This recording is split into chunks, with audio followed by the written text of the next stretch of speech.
Hard work. Hard work. Hard work. Hard work. Work. There you go. Forward. Hard work. Hard work. Hard work. Hard work. Hard work. Work. There you go. Forward. Hard work. Hard work. Hard work. Hard work. Hard work. Work. There you go. Forward. Hard work. Hard work. Hard work. Fall in.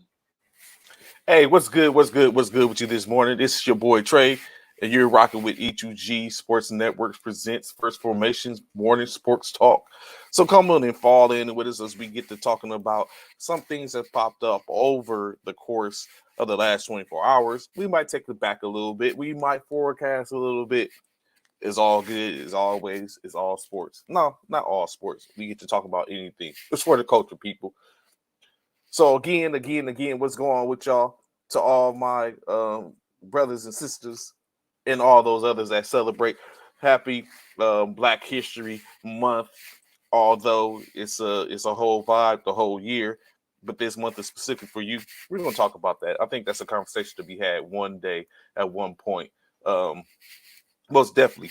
So of course, y'all know is gearing up. Just a matter of days from SuperBowl LVII being culminating with a new champion. As we know, of course, the Los Angeles Rams are not present. Cincinnati Bengals not present. Unfortunately, San Francisco not present. Kansas City's there though. Some of the top four from last year. So of course, all in all, when you come down to it, it's all good, all love when you look at it. So, you know what I'm saying? Come on, enjoy this.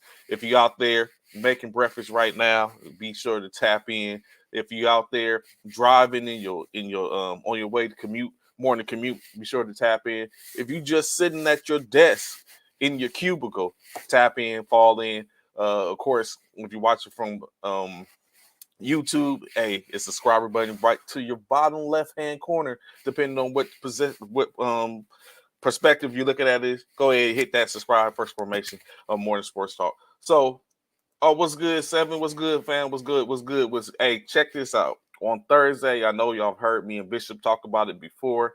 Thursday morning, you're going to have Seven Mitchell from the Best of Seven Sports Talk. He's going to tap in. Of course, he's going to also be the special moderator for the First Formation rendition of the NBA All-Star Game. I will be picking for First Formation West, Bishop for First Formation East, since he reps the Brooklyn squad, and I represent LA, Best of LA.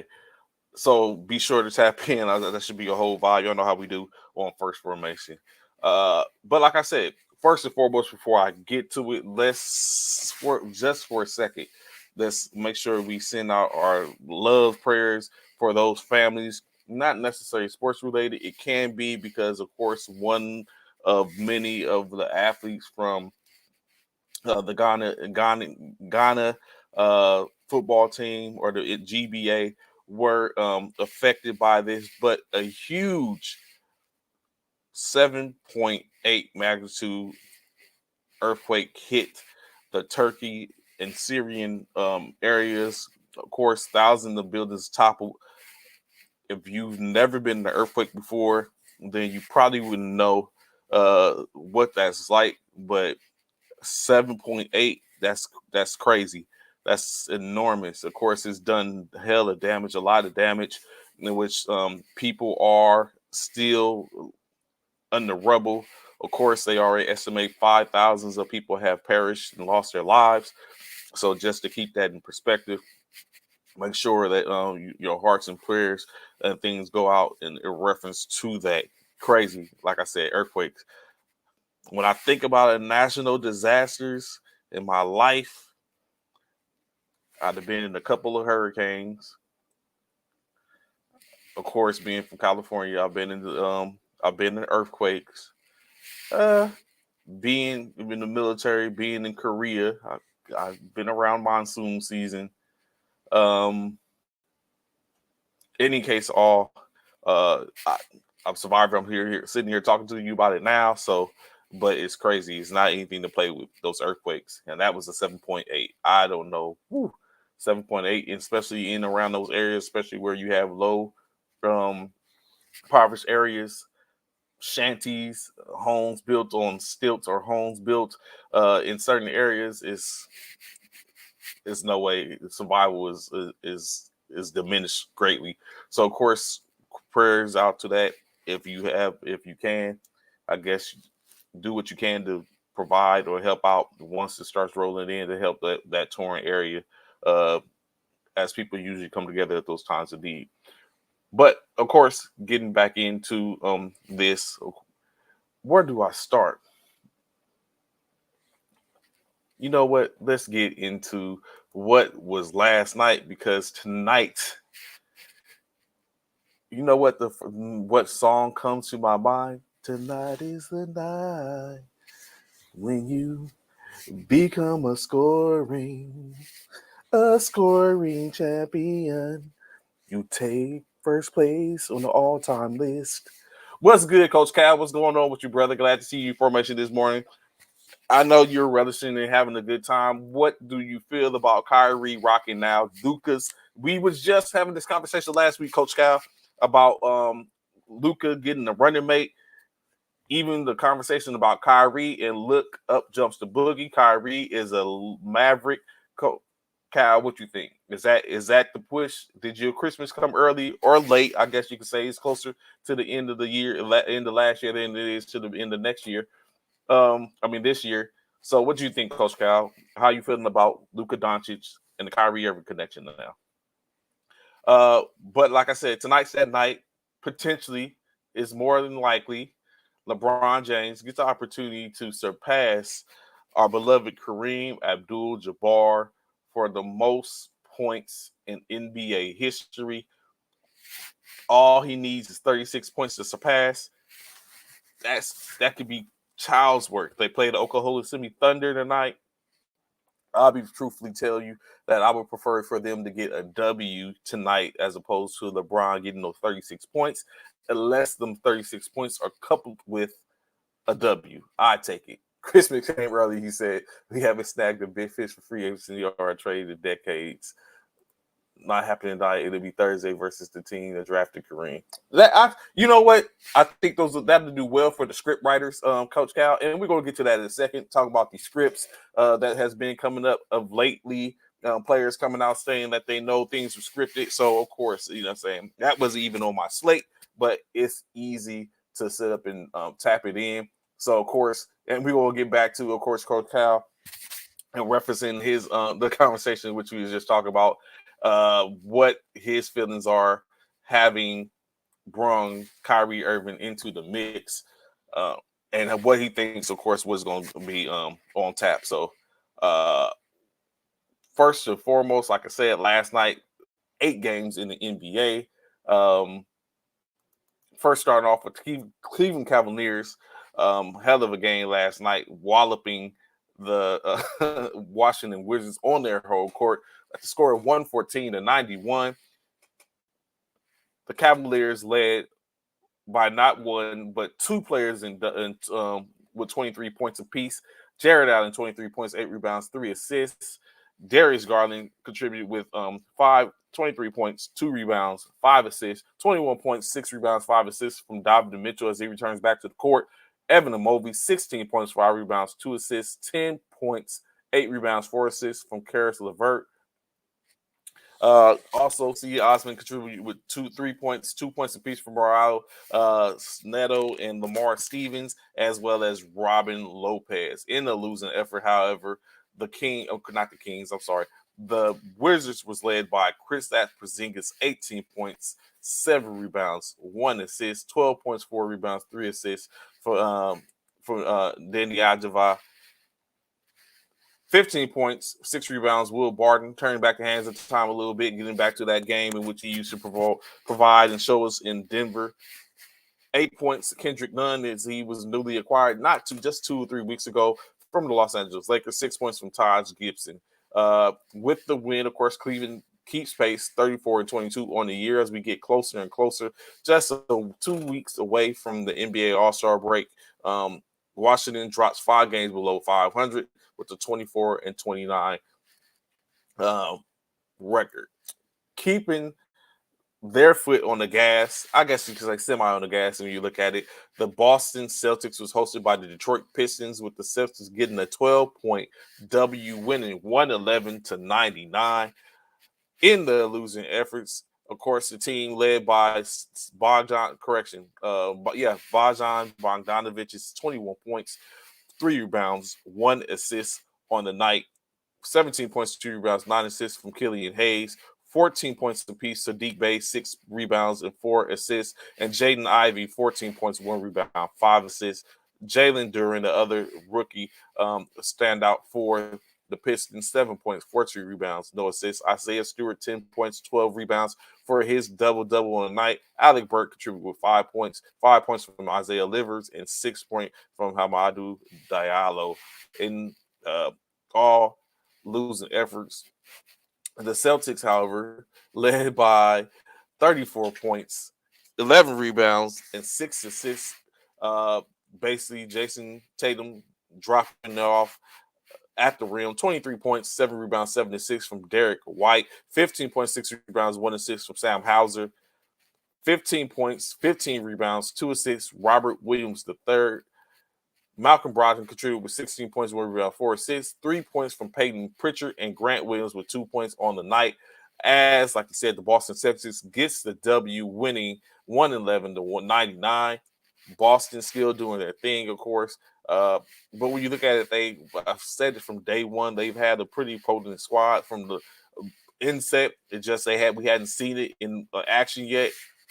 Now we see it in action, and we got to look at last night. We even see Jaylen Brown in the game, which is another person. Marcus Smart is out, another person. So they still have what we could presume as the Bears of riches to continue to push their agenda in the East, getting to the number 1 spot in the league. But of course, that kind of doesn't make a difference when you look at it, because ones have failed them before.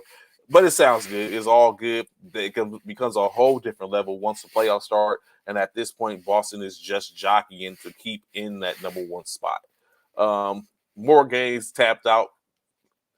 The Los Angeles Clippers faced off against the newly constructed somewhat Brooklyn Nets. And of course, what was meant to happen will happen or shall happen, in which the Clippers, unfortunately, was able to take care of the Brooklyn Nets, hosting Brooklyn Nets by a score of 116-24. Not shabby, I guess you can see when you think about it, in the losing efforts, of course. Cam Thomas. Check this man out. Watch this man. LSU graduate representative from Louisiana, the state of Louisiana. 47 points, 4 rebounds, and 3 assists in cleanup duty. Now without their big 3, that being Kyrie Irving, now a Maverick, KD sitting out with injury, and Ben Simmons out with injury. Cam Thomas picks up the slack. Just wasn't enough. But like I said, he drops 47 points, 4 rebounds, 3 assists, 23 points, 5 rebounds, 3 assists from Ebner Sumner. 15 points, 1 rebound, 3 assists from Royce Neal. Joe Harris, 6.6 rebounds, 3 assists. 15 points, 16 rebounds, 1 assist from Nick Claxton. TJ Warren, 8 points on 1 rebound on the night. 2 points, 4 rebounds, 4 assists from Juice Smith. Deron Sharp, 2 rebounds. As the Nets tried, they gave what they could. They gave it all their all. But when you even look at that, it looks like they're going to be in pretty good hands once KD comes back, once Ben Simmons gets back on the floor, him and Ben, and kind of like rectify that. Of course, it remains to be seen how Dorian Smith they can play. He's another tool to the shed. Brooklyn might not be that bad. They might not stay. They should be in the playoffs. Definitely a playoff contender, in my opinion.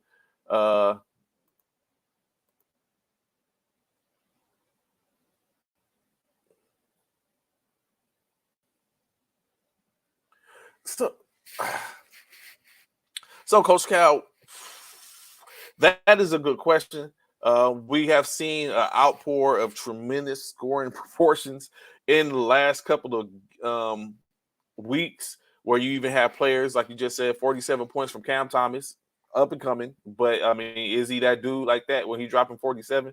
Does he drop that 47 if Kyrie was there? If KD was there? Of course not. Maybe not. But I mean, to rectify, do you think it's a ref problem, or do you, from what I understand, sometimes the refs get their marching orders to where, of course, I think some people believe that a high-scoring game is going to be more of an exciting game. Is going to be one of those games that put more butts in seats and going to be dictated of, just like we used to talk about scripts and stuff like that. That could be some of the situation, like especially when you have a situation where you're not going to have people locking down people for the most part. We talking about 240-point score last night, just along in the Brooklyn Nets game versus the Los Angeles Clippers. So I don't know, Coach Cal, if it could be a situation to where I don't know if it's a ref issue, or is it a league issue, or is it the league putting out certain things like let them play a little bit.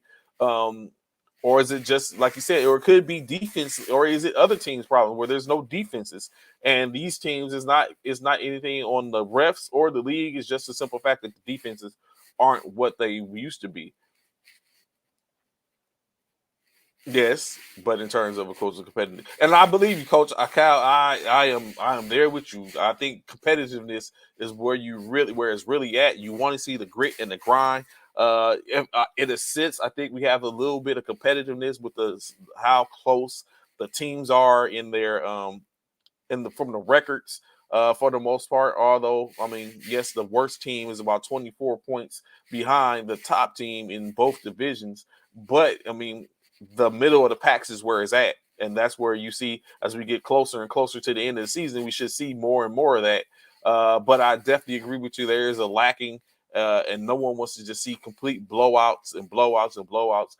But to see a high-scoring game, the excitement, high flying, and all that in a competitive game in itself is where is you want to see that. Or it might be like, yo, someone sees that and be like, you know what? I'm trying to go to the next Pelicans game to check these cats out. So I could agree with you. You can't play defense. They score and get called for a foul due to flopping, so they alter their defensive fundamentals. So I think they're trying. I know one of the things which I came across is that the NBA is definitely trying to alleviate the whole flopping thing. But I mean, flopping has been there a good amount of time. You got to think people take charges, or hence the reason why there's a charge. But I think it's just a uptick, a tremendous uptick in that portion of of the gameplay where everyone is trying to take charge, or everyone is trying to gain that advantage by someone drawing. No different from in NFL with the pass interference and defensive holds and all that type of stuff, or getting pass interference. However, in the NFL is not as costly because there's no fouls given, or you're not set up to assess a warning or a notification that if you get called for a defensive or offensive interference, pass interference, that you're going to be subjected to something that's going to alleviate you from being in the game. In the NBA, it's one of those, just like hack and shack was a thing. The flop is a thing, basically on if you can sell it right, then you can potentially draw a foul or have a foul drawn on the opponent, which alludes to them picking up a personal foul, which alludes to 6 of those things, and they're no longer a part of the game. So I think it's all in strategy. I think, but what needs to happen is everyone needs to stop with it to a degree. Like some stuff is just you're not going to get away with. Other things you won't. We know LeBron is considered a huge flopper. He flops a lot, but it's all over the league. Just some people do it more than others, and some get away with it more than others. On to our next game, the San Antonio Spurs facing off against the Chicago Bulls. So before we get to this particular point, right, with the Bulls, I see so many things in reference to like supposedly Zach LaVine is that dude in which they're trying to get. Not just particularly that dude for the most part, but that particularly the aforementioned the Brooklyn Nets are particularly after Zach LaVine, trying to get their hands on him. I don't know if this to be true. I know it was a while back in which I would have loved to have seen Zach LaVine in the purple and gold, but is he past that point? Is Zach past that point where he's could be that coveted to be a player that someone wants to get their hands on? Um, I don't know. Of course, some of the things were that the Chicago Bulls uh, were looking to potentially do a trade with the New York Nets, in which they said they were not interested in acquiring Ben Simmons. However, they were open to a trade that would include Patty Mills, Joe Harris, Royce O'Neal, and or Seth Curry and picks. In the scheme of things, is that an effective trade? Is there a possibility for something to be put together in which the Brooklyn Nets, just for Zach LaVine, like, is that worth it? What's good, Anthony? You like to see information with us this morning. You said Anthony said Suns are going after KD. So yes, I can see going after KD, but getting KD is a complete different story. I don't foresee it. Lonzo Ball and his 2-year injury has really messed up the team's plans. I can see that because at one point we looked at it and we thought like this was going to be a squad, and of course, injuries, derailments. When it comes down to the buy-in for players, instead of to take care of their bodies, of course, I think Lonzo Ball didn't do what he was supposed to do effectively in taking care of his body. Of course, I think that could be seen as a ploy as well as figure like this ain't the deal in which I wanted. I'm gonna find my way out. Maybe that's a little more given to a situation that wasn't the case. Like he's dastardly in that daring to sit up and concoct a scheme to where he said, I'm going this injury up in the ride out for the next 2 years. And by the time I come back, it'll be time for me to be out. So I'll bounce or I'll force a trade. In which the Lonzo's Ball came up as well as a potential trade for Russell Westbrook. Lonzo Ball, a trade that's in Russell Westbrook to the Chicago Bulls for Alonzo Ball, Zach LaVine, and I forgot who else. It was another player, which they supposedly said going to the Lakers for the draft picks. Russell Westbrook and I forget who was the other player. I think it said Lonnie Walker the fourth or something like that. Well, it's only a couple days to the end of the draft. To the end of the deadline, February 9th, 2:00 Eastern Standard Time. Correction, Eastern Central Standard Time of 2:00. So we have yet to be seen. Anthony Price said nobody wants Simmons. I don't know. I ain't gonna say nobody wants him. I just think no one wants the current Simmons. It's not no one wants him because in state is when he's on to a certain degree where he's effective. He may not be that star, but he's a big enough of a pool to where it's like, okay, we can do some damage with him. That's what they're lacking. The Simmons of yesteryear. The Simmons is old, and that's the Simmons of which no one wants. But if we get the effective Simmons, even sometimes like you got to give something to a guy that can give you 13 rebounds, 13 assists, but no points.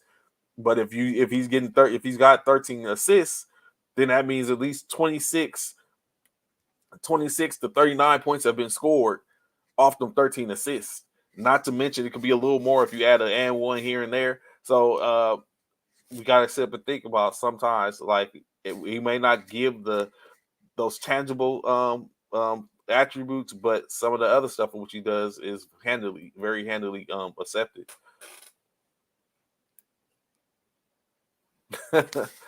It just depends on the team, Coach Cal. So I take it there's no takers for Ben Simmons out there. That's people that's rocking with us this morning. Ben Simmons in any other uniform except for Brooklyn right now.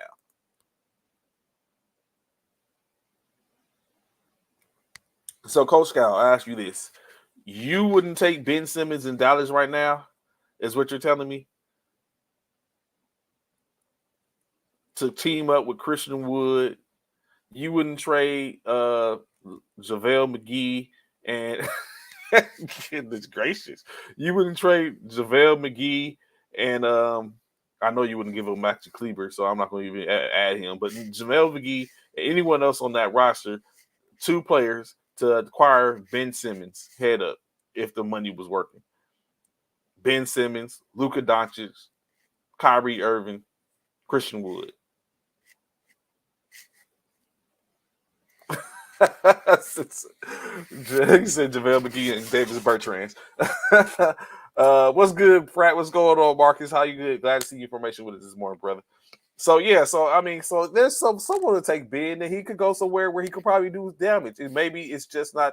He was in Philly, and I attest that I believe that a large market is not good for Ben, only specifically because that pressure of being in a large market and being a contributor or giving to his team is not where he's at right now, obviously. So it needs to be a situation to where he's at so he can grow in that and he can set up and produce. He did that in Philly for a degree of time. And then once he wasn't productive as a Philadelphian would have expected or thought, they started to pile down on him. His teammates piled down on him. And that wasn't conducive to him, his growth. And he folded under it. Just like we was talking about earlier about the earthquakes. He had an internal earthquake, and when all that collapsed on him, and now that old Ben Simmons is sitting in there under the rubble, trying to make his way back. Which you've seen it in Brooklyn, in my opinion, to where they were trying to do what they can by basically giving him love and showing him admiration and, speaking and like, okay, he's going to continue giving him time. And maybe that's what he needs, but he probably needs it a little bit more than what people expected. So now at this point, everyone is starting to I think it's starting to fold and collapse on him again to where the people are feeling like, yo, he should be a lot further ahead of this situation than he is now. And he's saying it's a mental aspect. It takes time, just like we talk about putting the team together. It takes time to get chemistry into jail. It's going to take a little time for Ben Simmons to get back to the point to where he feel like he's effective as a player.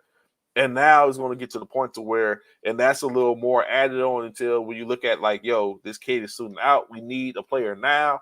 Like I went to JBLM with the idea of I was supposed to be an instructor at the schoolhouse at the NCO Academy.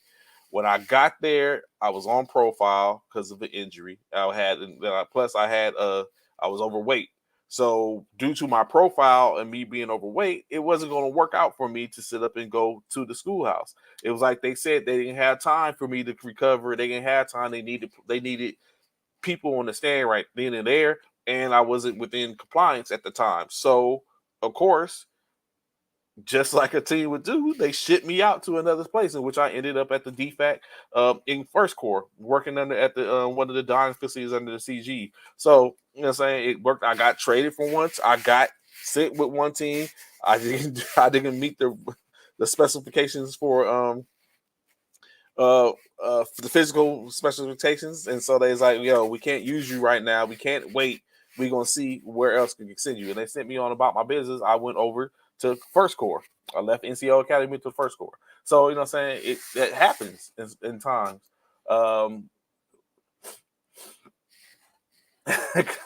Said Ben Simmons went from an all-star to a chump. Come on, Trey, he won't shoot, nor does he work to get fouled. Would the Lakers take him? The Lakers would take him. I ain't gonna lie. I would take Ben Simmons because I think he gives other things. But again, I think that's not a good market for him. Being in LA is not going to be the most effective thing for him at that particular time. So yes, I would take him in LA, but nah, it's not. I don't think that's the best place for him because, as we just talked about, I think the pressures of what the media is going to put on him is going to be hella ineffective at the point in which he's not going to be effective anymore, and he'll fall back. Maybe we got to do it. I think it will send him back to Philly for Tobias, let him face the source and Doc. Ugh, that's definitely not. I wouldn't do that. I think that would be. I don't think anyone's doing that, Cal. I don't think no one's biting on that one. Issues and closed door apology. Nah, I don't think that's going to be effective in any way, form, or fashion. They could get that and don't have to even be there.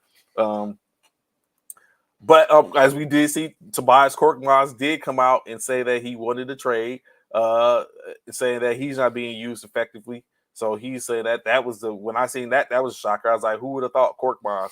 I was like, does he get that type of utilization where he could basically come out and said, I want to trade? Come on, fam. But I mean, he's one of the 450 players that plays in the league every year, and so I guess he can.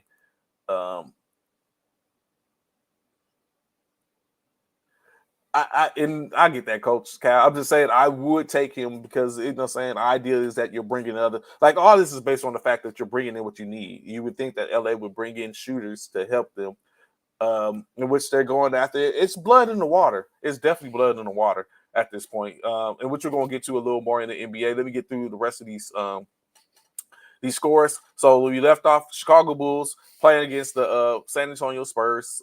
Bulls with the W winning 128-104. Another 20-point drubbing, another high-scoring game, as we talked about earlier. Coach Cal in the losing efforts. Of course, you got to expect this, but Keldon Johnson putting up 21 points, 2 rebounds, 2 assists, 15 points, 5 rebounds, 4 assists from Malachi Branham, 11 points, 3 assists, Josh Richardson, 9 points from Kiat Date, 5 rebounds and 2 assists to go along with that. Jakob Pato, 14 points, 9 rebounds, 4 assists. Blake Wesley, 5 points, 5 rebounds, 1 assist. Doug McDermott, 6 points, 2 rebounds, 3 assists. Stanley Johnson, 3 trades, 3 points, 3 rebounds, 3 assists. Yesterday was the day of the Roku, and I completely left it out. Shame on me. Shout out to my Rokus. See that things y'all up. Zach Collins, 8 points, 2 rebounds, 2 assists. 8 points, 4 rebounds, 1 assist for Isaiah Robley, and Dominic Barlow with 4 points, 1 rebound. In all the winning efforts, a lot going on last night. Chicago Bulls led by Nikola Vucevic's 22 points, 12 rebounds, 4 assists, 20 points, 4 rebounds, 3 assists from the aforementioned Zach LaVine, 19 points, 1 rebound, 5 assists from the homie DeMar DeRozan. Shout out to the hub. 11.6 rebounds, 3 assists. Patrick Williams. Ayo Damansu with 10 points, 4 rebounds, 4 assists, 12 points, 1 rebound, 4 assists from Kobe White, 21 points, 15 rebounds, 1 assist from Andre Drummond. Andre Drummond is coming on. That's another player that won at one point. Yeah, thank you, Coach Cal. Andre Drummond sightings for real. Like, and to sit up and think, LA had him, even though it was short-lived. He was cleaning the boards a little bit, but he wasn't effective as a scorer. But again, the people have went through LA, and this is where we're at currently. Shooters, I understand. Shooters. That's what I have to keep in mind. Shooters. Goran Dragic, 4 points, 3 rebounds, 2 assists, 2 points apiece from Dallin Terry and Tony Bradley to amount to the 128-104 win. 26-27 for the Bulls right now. It's just in the midst of them for them to grab that 500 going into the All-Star weekend.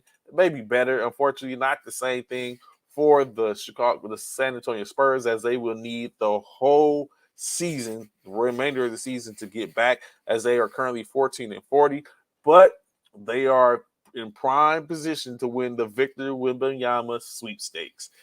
But that's just, again, on paper. It looks good, sounds good. We will see how that ends up turning out. In other games, four other games on the slate, as the Kings did battle, just like Coach Cal was talking about, the 120-140 games against the Rockets, as the Rockets fall by 20 points in 120 points scored. But it wasn't enough. When you hear 120, you think 120 is like, yo, 120, they must have won. But that's not the case. They lost by 20. Sacramento Kings put up 140 points, 260 points on the night scored in the Rockets' losing efforts, led by Jalen Green's 27 points, 3 rebounds, 3 assists. 18 points, 8 rebounds, 1 assist from Keelan Martin Jr. 16 points, 8 assists from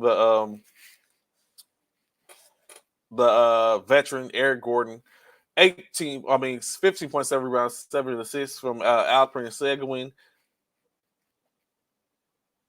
Jabari Smith contribute with 13 points, 5 rebounds, 2 assists, 5 points from Josh Christopher, 6 from Bruno Fernando. 2 points apiece from Darius Days and Ty Washington. Usan Garuba, 3 points as well. And lastly, Terry Eason with 4 points, 5 rebounds, and Jashawn Tate, 9 rebounds, 9 points, 4 rebounds, 3 assists in their losing efforts. The Kings, led by rookie Keegan Murray's 30 points, 6 rebounds, 1 assist outing, 20 points from Malik Young, 2 rebounds, 2 assists, and 1 rebound to go along with that. Darren Fox, 16 points, 4 rebounds, 8 assists. Kevin Huerter, 16 points, 4 rebounds, 4 assists. Trey Lyles, 14 points, 2 rebounds, 5 points, 5 rebounds, 1 assist from Davian Mitchell. Harrison Barnes, 9 points, 5 rebounds, 3 assists. And Keon Ellis, 6 points, 1 rebound, 1 assist. As the Kings take out the Houston Rockets, 140 to 120. With that, the Kings, 7 games above 500, sitting at 30-23. The Rockets, just a little bit better than the San Antonio Spurs, but not too much. 13-41 in the year. Again, another contested in another car in the race for the victor. A sweepstakes. Going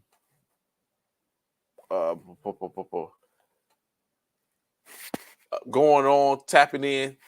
Next game, of course,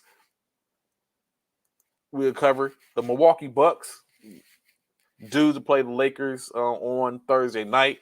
If LeBron doesn't eclipse what we're looking for. In any case, even if LeBron does or doesn't, games still got to be played, and they will continue to be played. This particular game, the Portland Trailblazers hosted the Milwaukee Bucks with the score at the end of the regulation, 127 to 108. However, the home team was not successful in the defense of the home court. Trailblazers in the losing efforts, 28 points from Dame Lillard, 4 rebounds, 5 assists, 21 points, 5 assists from Anthony Simons, 13 points, 3 rebounds from Jeremy Grant.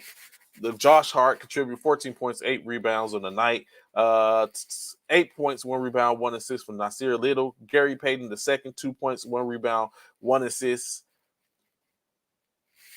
Trendon Walker, 6 points, 3 rebounds, 1 assist. 3 rebounds, 3 assists from Shaedon Sharpe. And Drew Rebanks contributed 10 points, 4 rebounds, 5 assists. All in that losing effort. The Bucks was led by Giannis Antetokounmpo's double-double, 24 points, 13 rebounds, 8 assists. Brook Lopez, however, put in a 27-point, 9 rebound night, contributed by Drew Holiday's 20 points, 4 rebounds, 8 assists. 13 points, 5 rebounds, 3 assists from Chris Middleton as he continues to get his legs underneath him. I think it's going to be a problem later on when Chris Middleton gets locked in. Javon Carter, 5 rebounds, 3 assists, 11 points. Additionally, Clemens Porter is missing as well. So another team that's kind of deep when you look at it. Grayson Allen, 3 points, 3 rebounds, 1 assist, but he can get off at times. 6 points, 4 rebounds. Wesley Matthews, pause on that Grayson Allen comment. Thanos Antetokounmpo, 1 rebound on the night as well as for Sandro. Ingles contributed 5 rebounds, 4 assists, 4 rebounds, 2 assists in their game as well. Pat Connaughton, 11 points, 4 rebounds. Now, you know what? When I think about it, I don't know what y'all think about it. Brook Lopez, I think Brook Lopez is an underrated player. I think Portis is an underrated player, as well as Mason Plumlee, an underrated player.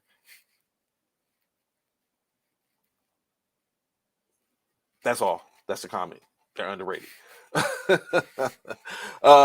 the win, of course, the Milwaukee Bucks improved to 37-17, 20 games above 500. Don't see them falling off. The Portland Trailblazers just 2 games back of 500, in which puts them definitely in the position where they're going to be in the play-in race. If not even the best to the 6th seed to come out the play-in. Of course, more to come on that, of course, of the year.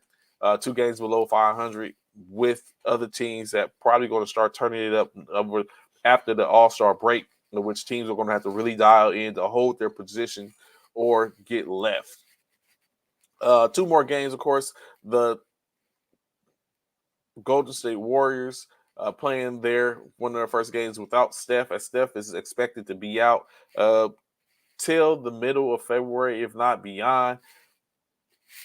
Made short work of the Oklahoma City Thunders on their home court, winning 141-114. Yet another high-scoring game, 255 points total.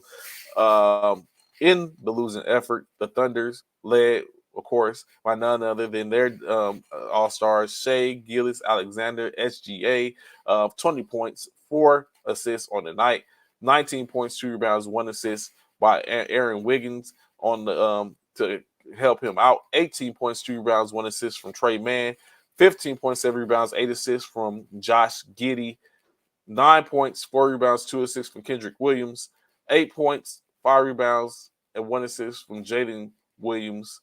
8 points, 2 rebounds from Lindsey Waters III. Darius Bailey contributed with 3 points, and last Amarayu contributed with 3 points and 3 rebounds for the Golden State Warriors. For the Oklahoma City Thunder. Klay Thompson popped off last night, 42 points, 3 rebounds, 1 assist. A clear and concise plan B for the Warriors now that with Steph currently being out, like Coach Cal was just saying, definitely stat chasing with the 3. Game was all the way out of reach with him sitting on 9 threes. Hey, shooters going to shoot, Coach Cal. Shooters going to shoot. So I guess you're saying you would have pulled him out the game at that point? Like I said, Klay Thompson, 42 points, 3 rebounds, 1 assist. Jordan Poole, 21 points, 4 rebounds, and 12 assists on the night, dishing and dabbling. 18 points, 3 rebounds, 4 assists from Andrew Wiggins. Okay, I get you, Coach Cal. 4 assists. 12 points, 3 rebounds, 1 assist from JaMychal Green. I guess that makes sense too, Coach, because you still got shooters. You had Jordan Poole that's still out there, Dante DiVincenzo, who contributed with 14 points, 4 rebounds, 7 assists. Kevin Looney, 4 points, 11 rebounds, 4 assists. 7 points apiece from Jonathan Kuminga and Draymond Green. Draymond, 10 rebounds, 4 assists on the night. Kuminga, 2 rebounds, 5 assists in his efforts. Moses Moody, 4 points. And lastly, James Wiseman, 6 points, 2 rebounds in 5 minutes of play. So like Coach said, yes, he would have pulled Klay at that point, knowing his injury history to preserve him to help out. So I completely get it. Maybe they wanted to let him cook a little bit, or maybe wanted to see him so he could see a flow of what it is and, saying who he is and who he could be in state. So, of course, that being said, in last night's last game in the night, of course, the Mavericks faced off against the Utah Jazz in Utah, in which the short-handed, well, I guess you won't say short-handed, but they definitely was out without their top player, Luka Doncic, and now, of course, Kyrie Irving and Markieff Morris, who arrived yesterday in Dallas while they were on the road. Faced off against the Utah Jazz as they took care of business. Hardy and Green, in which we just talked about earlier this morning. We're going to get to it in a second. Winning 124-111 against a team that people thought was kind of like done due to their transactions over the course of the beginning of the year. Utah in the losing efforts, led by Jordan Clarkson's 26 points, 4 rebounds, 2 assists, 13 points, 9 rebounds, 1 assist from Walker Kessler, 10 points apiece from Rudy Gay with 1 rebound, 2 assists, Colin Sexton with 1 assist, as well as Michael Conley Jr., 10 points, 11 rebounds. 1 rebound, 11 assists on the night. Wasn't enough. Of course, Lauri Markkanen, 19.7 rebounds. And Kelly Olynyk, 11.6 rebounds, 3 assists. Walker Kessler, like I said, 13 points, 9 rebounds, 1 assist. But the Mavericks, like Coach Cal said, the diaper dandies, as Coach, not Coach K, as Dick Vitale would say, diaper dandies putting in the work. 29 points apiece, Josh Green and Jaden Hardy. 4 points, 4 rebounds from Hardy. 6 points, 2 assists from 29.6 rebounds, 2 assists from Josh Green. Contributions from Tim Hardaway Jr., 17 points, 3 rebounds, 2 assists. 13 points, 2 rebounds, 3 assists from Reggie Bullock. 12 points, 16 points, 16 rebounds, 2 assists from Dwight Howell. 3 points, a piece for Theo Henson and AJ Lawson. 6 points, 9 rebounds, 4 assists as Christian Woods gets back into it. All without Kyrie Irving and or Luka Doncic. Is that a sign of what is yet to come in Dallas? Are they reinvigorated by the trade and the move, having someone of Kyrie Irving's stature to be in the building to help contribute to the cause? I don't know. Maybe, maybe not. I might as well say Christian Wood was out. Well, his points contribute. I mean, I guess they could have did without him. It would have been only they would have barely lost had it. I mean, but 6 points, 9 rebounds, 4 assists. What do those assists? I mean, he gave 8 points. Where would those assists that came from? I guess you could say it wasn't what we accustomed to seeing, thinking that Luka and Christian Wood were the running mates. We saw what happened to Finney Smith after having a good game in the trade deadline week. Christian Wood is not going anywhere. I could assure you of that. What do you think, Coach Cal? Where do you think Christian Wood? What would even be a suitable trade to get a player of Christian Wood's caliber out now that you have Kyrie and Luka as teammates? What would be the complementive player to switch for Christian Wood in your opinion? You know what? I see you. I should have known because I did see you posted something about John Collins or Bojan Bogdanovic. You would really want to move him for Bojan Bogdanovic?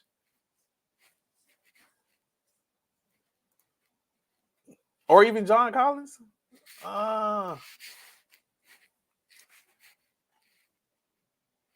Okay, I see what you're saying. Basically, go ahead and get rid of him and bring it so you can have some security and longevity on the roster. Okay, I got you. I think Christian, depending on what's going on, Christian might sign now. If he depending on where y'all finish, if you feel like he's going to be a part of that nucleus, I foresee him signing and re-signing there. I don't see where else we'll be able to pull him away unless it's somewhere like Los Angeles or Milwaukee or Boston or somewhere where he can go and be like, I can do less and earn more. I don't know. But of course, Christian Wood's been working and working towards it to where I think he's deserving. So, of course, that was the last game from last night. For NBA, of course, tonight's games scheduled 6 games. Was it 6 games tonight? 6 games tonight. Yes, 6 games tonight. The New York Knicks and the Orlando Magic do battle up in Orlando. Atlanta Hawks and the New Orleans Pelicans face off. The Pelicans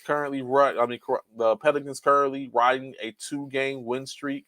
The Chicago Bulls and Memphis Grizzlies face off at home.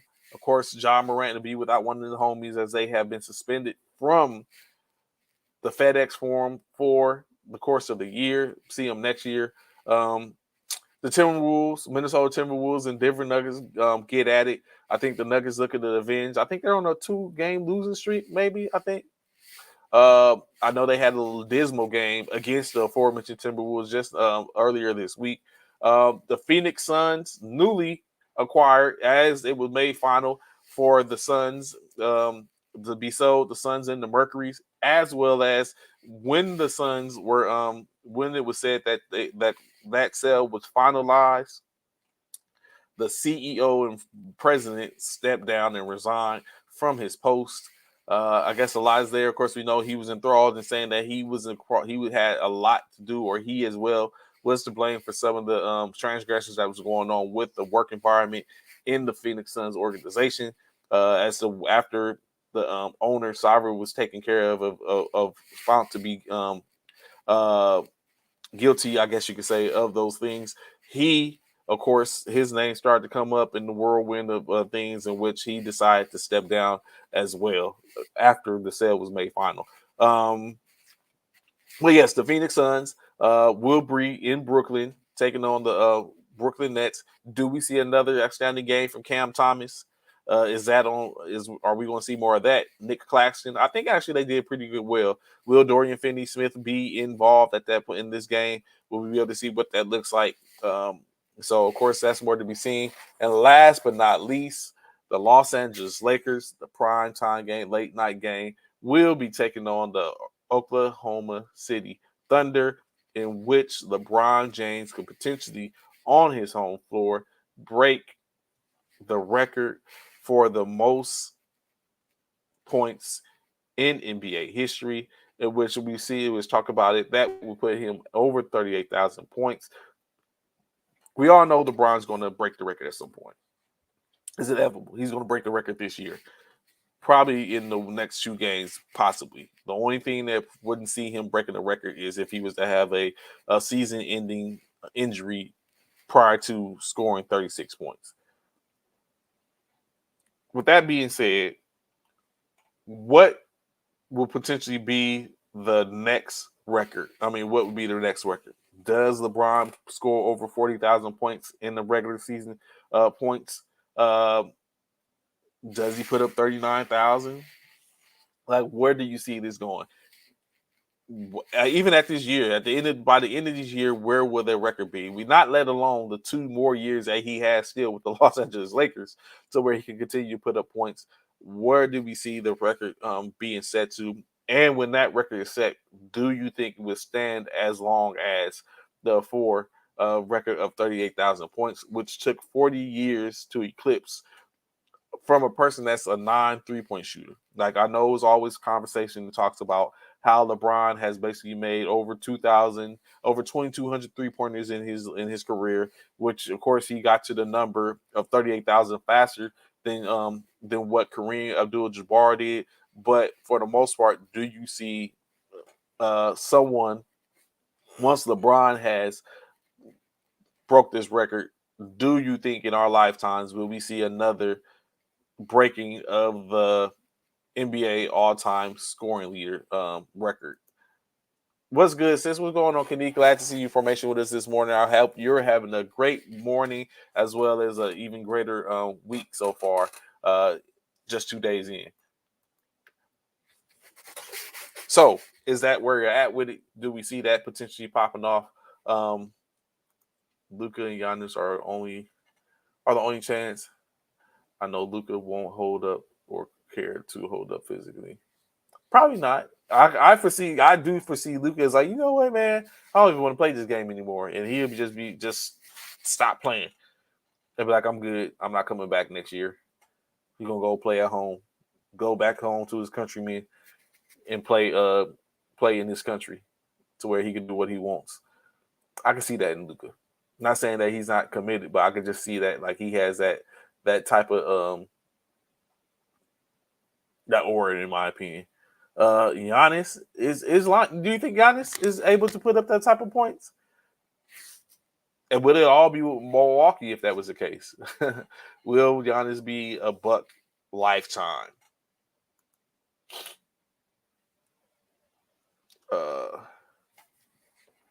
So a couple of other things, right? Let me see. Let me get to it.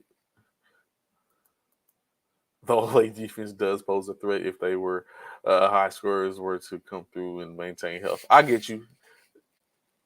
And then, of course, that if people are just allowed to get the points off, it's going to definitely be a problem, where it's going to pose a problem. So I can completely understand to get that completely. So I can see how Giannis maybe, but I would see Giannis as the type of player be like, yo, this is getting boring to me. Putting up 30, 40 points a night. I don't even feel challenged. I don't want to play this game anymore. Like we talked about earlier, Kirk Miles requesting to be traded from the 76ers due to his lack of ability, a lack of no one's giving him any real burn, or he's not getting his just due. So now Kirk Miles he requested a trade. Bishop, what's good, brother? What's going on this morning, fam? Hey, what's going on, man? WGO, what's good? My apologies, man, for coming on late. I got some disturbing news this morning coming in from the gym. A close friend of mine. Who who I went to school with, who lived right down the street from me in Hardwires. He lived like right up the street from us when we was growing up. He's been reported missing. So I've been trying to see for the last hour, trying to get some updates, trying to find out what's going on, because he just posted about his 2 kids the other day. I'm talking about Jamar Workman. For those that may be watching from Oklahoma, Lawton, Oklahoma. If y'all know anything about his whereabouts, please let someone know. Reach out to his family, reach out to his wife, because a lot of people are concerned. He just, like I said, he just made a post 2 days ago about his sons at being at a laser park, and last time he was seen was 8:15 last night. And no one has seen or heard from him since. So just been trying to figure it out and trying to wonder what's going on, because that's kind of odd or whatever. But like I said, we grew up with this guy. He lived like 4 or 5 houses down from our house. We used to play outside together, play ball, all types of stuff. I raced him, and him and I raced in high school, like the 100 meters and stuff like that. So it's just crazy. Hopefully he gets back to his family and kids and everything unscathed. And Yeah. Back in maybe just a situation where people is like, oh no, I've been around, that's my fault, or like you said, be somewhere. It's sad. It's bad because his wife has his phone, so he don't even have his phone. So that's the bad thing. He, and most people don't leave nowhere without their phone. So that's what's really disturbing. And what I'm saying. So he don't even have his phone to even call or reach out to anyone or nothing. So yeah. But yeah, I appreciate that though, Trey, for no problem, words and stuff like that. Yeah, that's what's good. yeah, What's good, Cowboys Corner Talk? What's good? How you what's living? good? So Coach Cal, you're right. He's probably is the mostly, but Cork Moss, do you think somewhere else could he be utilized to a extent, Coach Cal? 6'7", a wing, but he's only averaging 3.8 points a game this year. To request a trade is crazy. Like, he's probably, like you said, the most least known cat to request something in the NBA. What else we had? What else I was just talking about? Like we said, Mercury's and the Phoenix Suns that made that approval made legit. $4 billion. $4 billion. Which, you know what? That's how much he purchased the Suns for. The Suns and the Mercury for $4 billion. Oh, okay. And which they said he was a 29-0 vote, in which they said one person didn't vote. He was abstained for voting, and that was the Cleveland Cavaliers, Dan Gilbert. And that's because technically Dan Gilbert and Ishiba are rivals in their particular in what gets them money. They're both mortgage lenders. So, of course, we know Dan Gilbert's mortgage company and Ishiba's mortgage company are currently the top 2 mortgage lending companies in the world, or in the and so they're basically rivals. So Dan Gilbert didn't abstain from voting to bring him in. So he the total was 29-0 on the vote, and saying that he would and bringing him in. So of course he's new to the fray. 21 being a NBA basketball governor. I ain't gonna say owner, governor as they call him in the NBA. That's where we at. Bishop, I know you're I ain't gonna say you're a LeBron hater. I don't think you're a LeBron hater. Do you think LeBron breaks the record tonight? 36 points. Who they play tonight? Oklahoma City Thunder. Where at? Oklahoma. Oh, LA. Oh, the next 2 games are in LA. Oklahoma City Thunder. He probably will. Yeah. 36 points. Yeah, he probably will. Thunder. Yeah, the Thunder is not a huge threat like that. So yeah, he probably will. I wouldn't put it past that he would. Yeah, he probably will. What do you think? Once it's all said and done, Westbrook is playing. He said, once his Westbrook is playing. I mean, I just think, I think he'll do it. Westbrook feed him. Westbrook goes triple double tonight. A small triple double. Feeding them. I think he'll do it. Yeah, I think he'll do it. At the end I know state, he what was I know he was talking about. Who was he talking to? He was talking to, oh boy, from what's that show? Oh, I get what Coach Calvin saying. The one talking Brown for 40 tonight. Oh boy, what's his name? Mike Wilbon, I guess, interviewed him about it, and he said, I guess Mike Wilbon asked him, how would he like to break the record? Like, would he want to break it on a 3-pointer? Would he want to break it on a dunk? Would he want to break it on catching the body? And that's what he basically said. He said one of his signature dunk. He said, "What I don't want to do." What they call it, the Akron hammer. Yeah, what he said was, what I don't want to do is I don't want to break it on the free throw line. He said, I don't want to break the record on the free throw line. That's not bad. I mean, it's easy. You don't want to. You want to go out. If you're gonna break the record, you want to break it where you just going up, like you say, catch a body. You know what? I got even one better than catching the body. I think the most alley. Alley is the only other thing. Alley oop is the only other thing I want. What? A buzzer beater. Oh yeah. A buzzer beater. Yeah. A buzzer beater would definitely be one. That's breaking the record on a buzzer beater. Buzzer beater. I'll take that one. Yeah, I'll take that one. Yeah, I buzzer beater. I could take that. A buzzer beater for sure. Coach Cal said the script writer should write it up as him breaking it on the team that drafted Kareem Abdul-Jabbar. He said, "I know if Bron broke, because they play Oklahoma City tonight. Thursday night they play Milwaukee in LA. And Milwaukee was the team that drafted Kareem Abdul-Jabbar.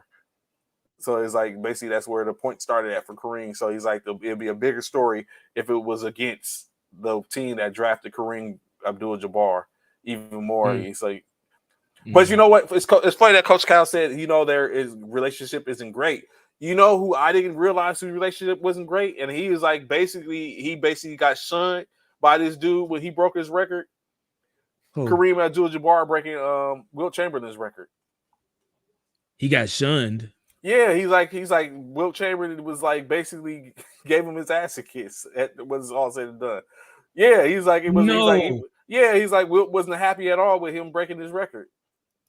Are you serious? Yeah, he's like he's going to be there for LeBron. He's like LeBron breaking the record is something that basically happens because it's going to go on. So if people reach at it, so it's like that was the situation. But he's like Kareem was like it wasn't received well when he did it by the person that Wilt Chamberlain. So he's like he's going to be different, and he's like he's going to be there for LeBron. He's like he plans to be in the building. When he breaks it, he's like he's going to congratulate him and all that. Wow. I was like, wow, that's crazy. Like that's how you feel. That is. Wilt? That's literally like Wilt. Like really, you Wilt? Like are you that butthurt? Your joint can't last forever, bro. Yeah, bro. It's like, but again, like I said, Wilt stolen valor. Wilt was stolen valor, man. Bro, that's disrespectful. Wilt was just he was just Johnny on the spot. He happened just like I talked about the Philadelphia beating the 49ers. It just happened. So it was lightning in the bottle, and Wilt just happened to sit up and be there and be able to but he was like stolen valor. He was the most dominant player at the time to where people was no way in any form or fashion going to be able to stop him. And basically that's what happened. Wilt is stolen valor. My personal opinion. He should break it against the Bucks. What you say, Donovan? Should break it against the Bucks. Kareem won the championship with both teams. They should do it with a sky hook or a half-court shot. Coach Cal says Lou Dort, the linebacker with a jump shot, might try to hurt Bron tonight. I hope they don't do that. It would be that would be the worst thing for him to get injured tonight, where he can't even attempt to finish off the record this year. I don't even know if that record gets broken anytime soon. Like I was wondering, as Bishop comes back, let me ask him that question. Bishop, in any way, form, or fashion, do you think the bronze record will be broken during our time? Yes. Really? You think someone's going to break it in Mm-hmm. the next 40 years? Mm-hmm. It'll be somebody like Luka, somebody He like does that. say think that's the same thing Cal said. He said Luka or Mm-hmm. Giannis, especially Yeah. with the Olay defense nowadays. Mm-hmm. Yeah. It'll be somebody. Yeah. I think it may it's gonna take a while. Yeah, that's what I There's said. It took 40 years for this to be broken. So Yeah, and the game has changed. It's more of a shooting game like now than it was ever before, I think, in my opinion. But yeah, I think it'll happen. I know, I see another chat that's going on. I had to add you to it, Bishop. But there's another chat that's going on, which Seven Mitchell, who's going to be our guest appear on Thursday. He said LeBron should sit tonight. So that wasn't they talking about he should break it on Wednesday night or Thursday night or something like that?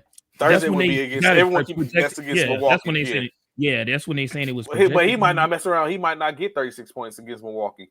Even though you know what LeBron said, I think it was that same interview that you said. LeBron said I could do whatever I want on the court. Mm-hmm. He said he can do whatever he wants on the court. So Adam Silver continues to make the game even more easier to score. And just a pit happened. However, I think they'll change things in 10 years.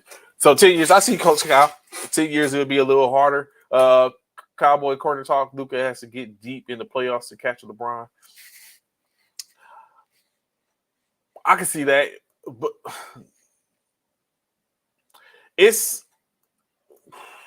I'm trying to. So Luka as well. I mean, he's a scorer, but I think like Coach Cal was talking about earlier, I think the closest thing, i.e., Luka, is. I mean, he's pretty close. I mean, he gets it at the clip, but I think it would be Giannis. Would be when I sit up and think about it, I think Giannis would be the hardest. I mean, the most likely in it, particularly to get it, but it's going to be hella hard because LeBron is going to get to 38.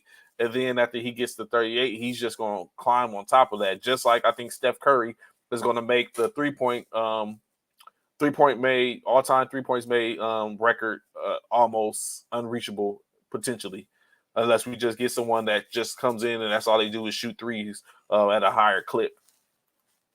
Who could take recovery beers at the games during the playoffs? He don't care about super long career. And that part, you know what I'm saying? So Luka, I mean, he fills up the basket. He's a bucket, but they just added a bucket. And so too many buckets,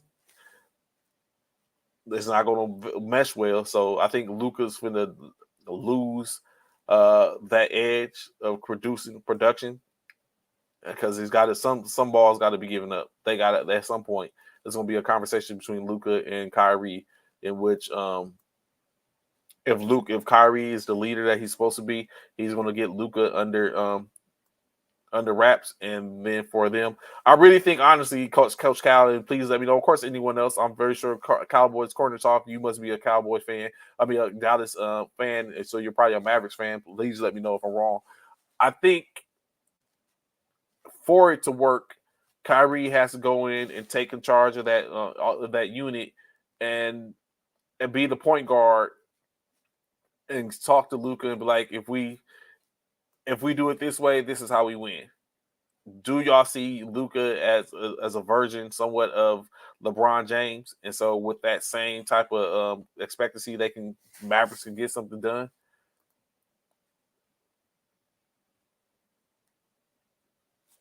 Okay, Donovan, you see if Curry. Well, we know it took Curry a while. I mean, he was scoring, but he wasn't scoring nowhere close to what got him 2 MVPs back to back. So, yeah. No, okay. Kyrie cannot take charge. He can be a 1B at best. Luka is young and foreign handle him with white gloves. Okay, I get what you're saying. I completely understand what you're saying, Cal. And I was more so thinking about the simple fact of maybe Luka evolving to where he could see the writing on the wall and be like, this is how we get there, and I can get down with this. But I can understand what you're saying. He needs to be 1B and understand like this is Luka's team, and you're just here to contribute, not to be the dude or take over. Someone said Mark Cuban is and wants to be Jerry Jones. I'm very sure they have some remnants of one another, but I'm very sure they probably don't how one does business as compared to the other. I think Cuban is a little more brash than Jerry Jones is. I don't know, CC, if you're still out there, what do you think? Being a Cowboys fan. But yeah, so that basically gonna let me sure it was nothing else in which I have for in regards or sense to NBA. Going through my notes real quick.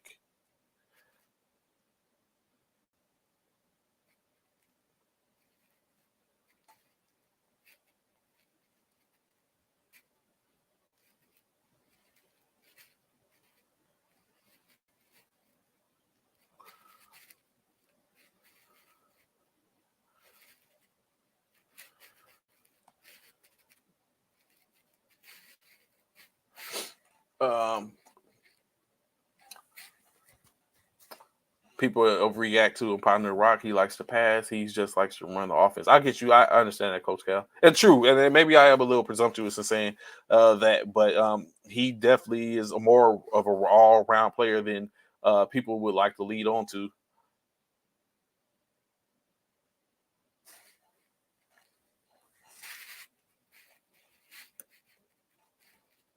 So I could agree with you on that in that aspect, of course, at that point. So yeah, so I think that going on, we'll get into some other stuff that leads back in NBA. We in the second hour currently. So NFL, as I know, Bishop's out trying to help his friend out, help get in contact with his friend. Currently fans a lot more respect than Dinwiddie. True that. I will give you that. He definitely does.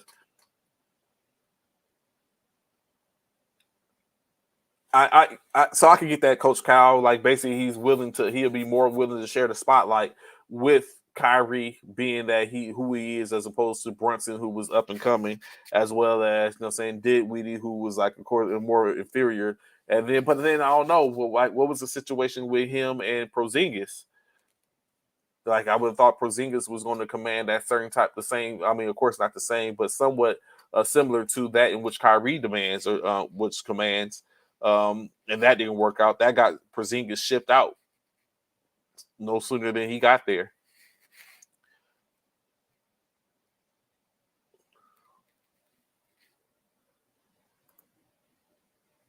KP was playing weak and he was moody about becoming a superstar. Okay, I got you, Coach. It's crazy how that works. Funny how the tables turn.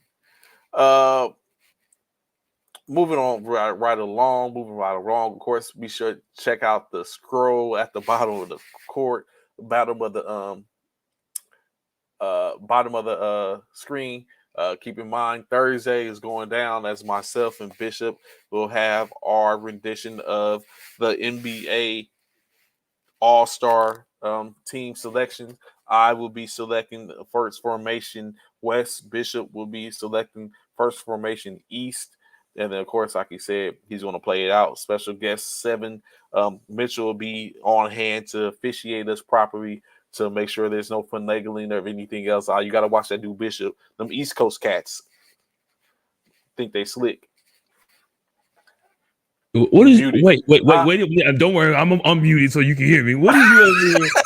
What is you over here blabbing about? Like you about to East Coast cats think they slick, man. What are you talking about? Somehow find out, look up, and you got Giannis Antetokounmpo and all the stars. It's like, how you end up with 4 all-stars on your starting roster? Like, how does that work when we picking alternate tickets? But so I gotta keep a close look and close watch on what you're doing. You already have a strategy, Bishop? You already enacted a strategy? I have. Okay. Mm-hmm. Remember, what do you say? Chess, not checkers. Remember, we need to know the starters. Everybody injured. I mean, true. I mean, that's unfortunate. We don't know those people yet, so we just gonna go with what the best we know. Like, what I'm saying? Or you can he can sit up and let certain players go.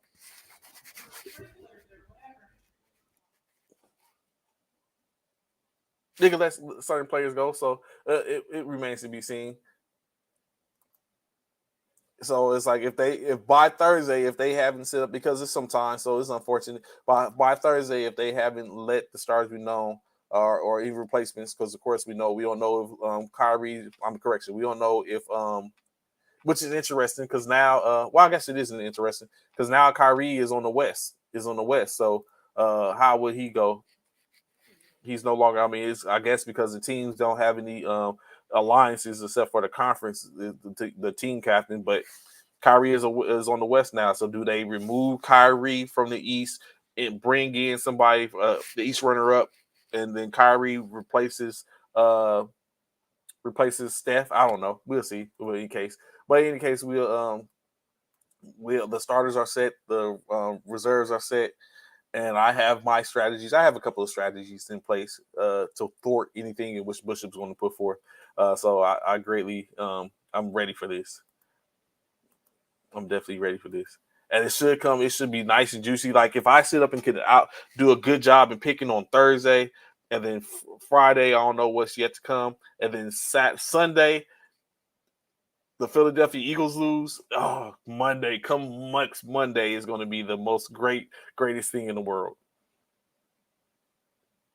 You're muted. That part is not going to happen, bro. That's Which not part? going to happen. The Sunday thing. The Sunday thing is not going to happen. Funny you say that, right? There's a lot going on in the NFL. A whole lot going on in the NFL. First and foremost, the Vikings have acquired their new defensive coordinator as they select the former head coach of the Miami Dolphins, that being Brian Flores. He is the new defensive coordinator in Minnesota. Which initially what they thought was going to go on, they thought Averill was going to become the head of the defensive coordinator because him and O'Connell had such a close and tight-knit relationship when they were in Los Angeles playing with the Chargers. with the Rams. So they thought that he was going to do it, but Averill, after he got released from the Denver Broncos, he didn't even take an interview. He got picked up and was hired directly by the Carolina Panthers. So the Vikings went ahead and doubled down, and they selected Brian Flores to enact or kind of like build on the what they wanted. They said initially O'Connell was trying to enact, which they didn't have any blitzes last year. They was like, of course, Brian Flores is heavy on blitzes and man-to-man coverage, in which that wasn't completely opposite of what Minnesota showed last year, which I guess it makes sense now when you look at Minnesota falling off late in the year. So now that's different. So you have that. Additionally, when you were speaking about coaches and coordinators, the Broncos introduced, of course, Coach Sean Payton as their head coach. And so I asked this, Bishop. I bring this up to ask this question. Coach Payton spoke to Russell Wilson needs to improve. Being a 10-year vet, 2-time Super Bowl appearing, 1-time Super Bowl champion, multiple All-Stars, a couple of All-Pro allocations. How do you feel about your new head coach coming in saying that you need to improve? Even saying that whoever you have as your coach, your football coach, your quarterback coach, is not going to be in his building. How does that make you feel as that said player? He's the coach. He's the new coach. Whatever he said, go, man. You got to go with what he says, man. It is what it is. He don't want any. I mean, that's like any coach, though. Any coach don't want no, that's not a part of your outside influence trying to hinder what it is that you already got in place, and what you're trying to put in place, should I say? Because he's Sean Payton is just getting there. Right. So you don't want no inside. You don't want no outside influences, even though that is your quarterback coach or your quarterback person that's been with you or whatever. However, you don't want that. Those aren't the things you're looking for in a player. I need you to focus on what I'm telling you, how we can do better as a team, what I need from you, what you expect from me, so we can move forward and try and get this team into a Super Bowl. But how would you receive that when you come in? It's like you telling me I need to improve. Can Russell improve? Does he need to improve, or was it? Of course he needs to improve. I mean, I think his his performance this past season, I think, shows that he needs to improve without question. So I think. from the Go ahead. analytical standpoint, what it had is that once they moved the offensive coordinator or the offensive they moved the offensive player coach up into the press box, and they put the quarterback coach on the sideline. They said Russell was more effective that way. So I think they're looking at potentially keeping that going. If you were as a quarterback coach or offense coordinator, where would you want to be on? You want to be on the field, or do you want to be up in the I press want to be on box? the So field. you want to be on the field? I want to I be on think the I field. want to be in the press box. I don't. I want to be in. I want to be in the field. I want to be on the field because I want to be able to look in you eye to eye. I want to be able to Okay. see your. I want to be able to see emotions. I want to be able to see your body language when I say something or when you tell me something and things of that nature. I want to be able to interact that way. I don't just want to. Call it down. Call Talk it to you in the down and all headset. that. Yeah. I don't. That's not what I want to do. I want to be able to interact with you for personal, face to face, and see what it is you're saying, what it is I'm saying, and all that. You want stuff. that? You want those raw emotions, all that stuff. You want to be able to Yes, all that. Okay. I want all that. Let me get it. Let me get it. You know what I'm saying? Okay. So of course, saying with that, the Broncos look forward to moving on. Additionally, staying in the whole coaching realm and stuff like that, a couple of interesting ones. So Eric Bieniemy, as we know, has been with the Kansas City Chiefs and Andy Reid for some time. Now Andy Reid is proving that he's effective. Although, well, he did cook the Philadelphia Eagles to in a Super Bowl. Donovan McNabb and Terrell Owens. Matter of fact, speaking of that, Bishop, just a little trip back. Why didn't y'all win that Super Bowl? That's the Terrell Owens and Donovan McNabb Super Bowl, right? Yes. I think it was so much turmoil going on between Donovan McNabb and Terrell Owens T.O. at leading up into that game. I feel like their mind wasn't in that game. My personal opinion. I feel like they wasn't prepared for that game like they should have been. Because Terrell was T.O. was coming back off the broken leg, right? Yeah, I think a lot of things played a factor in that, and I think that's why we didn't win that Super Bowl, and I was so upset. It was close, though, wasn't it? T.O. was definitely cooking. He was. So like I was saying, with that being said, like you said, Eric Bieniemy has been around a while, in which now he is in his third or fourth Super Bowls, and he's been through 5 AFC championships. Now he's in his third or fourth Super Bowls. Do we probably finally see a chance for Eric Bieniemy to come out of that tree? So now he has a couple of opportunities. Technically, only one. I think maybe 2. Only one. He didn't interview for the Cardinals position, I don't think, but he did interview for the Colts position. So he has an opportunity to potentially be the Colts head coach, as well as 2 teams have all asked to interview him for their offensive coordinator positions, which are the Tennessee Titans and the Baltimore Ravens. Which position or job do you think would you go after? The head coaching position for the Colts, or would you be more interested in the OC position for the Panthers? I mean, or for the Titans or the Ravens? So the Colts, of course, you don't have a quarterback, but I think you have high draft picks. You but you still got Jonathan Taylor. And you got Matt Ryan. So would you be looking at try to keep Matt Ryan? No, but I'm saying you still have Matt Ryan right now, as of now. You're saying now you're just coming in and you're using that's Matt Ryan, but I'm coming in and I feel like I can or I can't use Matt Ryan. So you have that. You have possibly Lamar Jackson as an offensive coordinator. It's like, okay, I have, or you have Derrick Henry. Baltimore. in Baltimore. I mean, you have Derrick Henry in Tennessee potentially to utilize. Which one is going to wet your whistle a little And then more? what do I have in Carolina? Carolina's already done. He's not going to get that. They already got their Frank Reich is already the head coach, and I think they already have their offensive coordinator, and they just hired their defensive coordinator in Evero. Well, then to me, if I think the other job, I think the only other job that's left out there is the Arizona Cardinals job, but he didn't interview for that. Okay, then for me, then I would definitely probably go with the Ravens. You will say offensive coordinator? You could just say offensive coordinator. Yeah, I would probably stick with the Ravens, and try and get that. Take the Ravens job. It's a run first, so not that much passing. How's it a run first? It's not a run first, Anthony. You have Lamar Jackson. I don't feel like it's a run first.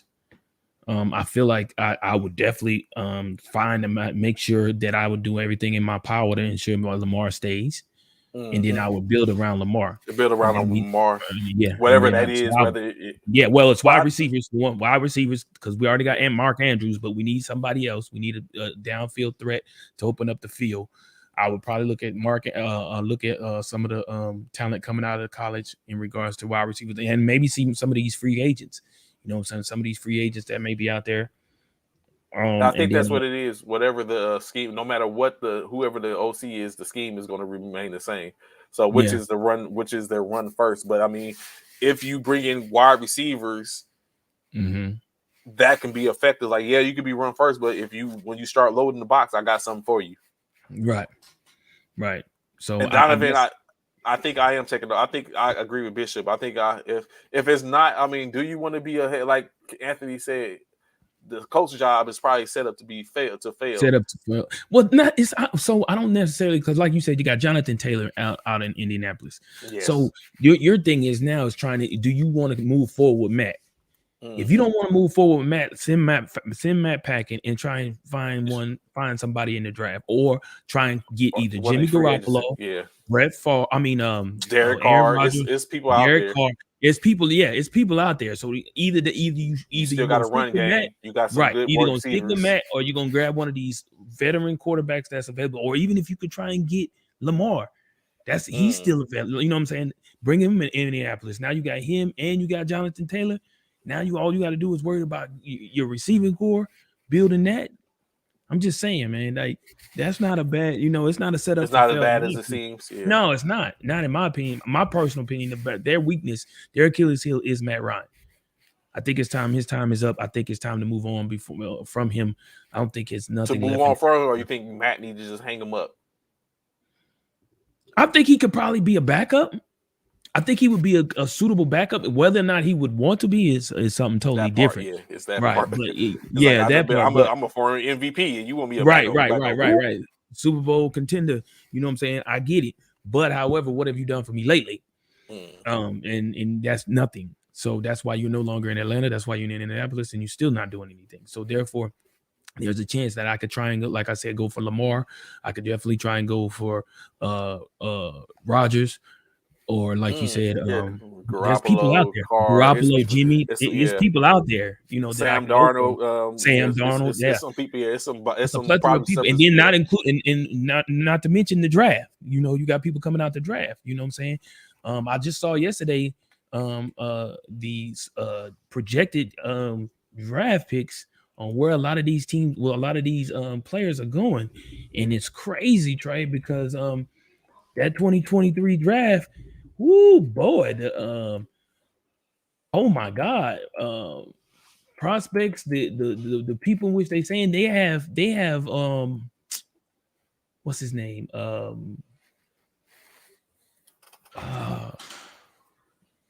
What for one, which I love, they got Bijan Robinson coming to Philly. What? Bijan Robinson coming to Philly. Why would they put another running back in y'all stable? I don't know why, but that's what they got on the board. That's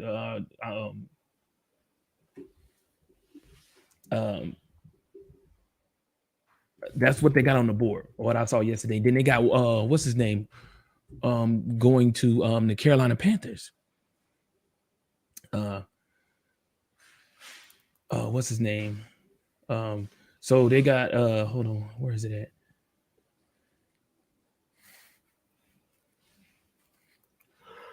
So I don't. Tanner Coach Cal McAfee of said they want Stanford. Bijan. Who? Cal said I they need want. Of course, Calvin, you would say that.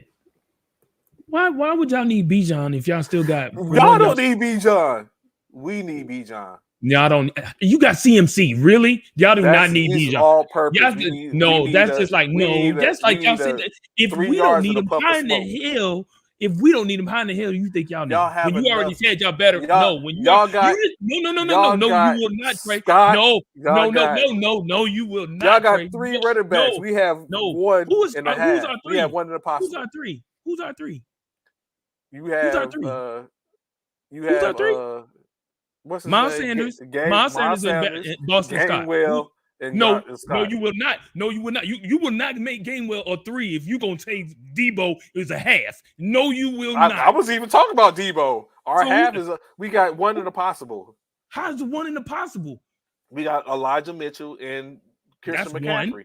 That's one. That's 2. And go ahead and well, give us Bijan. We get 3. It's the same as y'all. No, you already got Debo. Y'all got Debo. No, Debo we don't. And Debo and Gainwell is the same thing, bro. Gainwell is a clear-cut running back now. He's not a receiver anymore. He's a running back. No, yes, he's a running back now. No, he's not. Gainwell is Cordell Patterson. No, he's not. No, he's not. No. If Bijan falls deep in the first round, Zeke is out of there for sure. No, don't be. Let's stop it. Anyway, so they got so first they got Jaren Hall from BYU going to the Washington Commanders. We expected because we know Carson Wentz ain't finna do nothing. Then we got Hendon Hooker, who had an outstanding season until he got hurt. They was on pace to looking to making it to the national championship game, but Hendon Hooker got hurt, which was a huge loss for the Tennessee Vols, and they got him going to the Tampa Bay Bucks. Nah, they not gonna do that. I don't think. Clayton Tune, Houston, the quarterback for Houston, they got him going to the Las Vegas Raiders to replace Carr. Jake Hayner, Fresno State quarterback, they got him going to Detroit Lions. Tyson Baggett, Shepard, he's going to the Seattle Seahawks, which don't really make a whole lot of sense, and especially when you have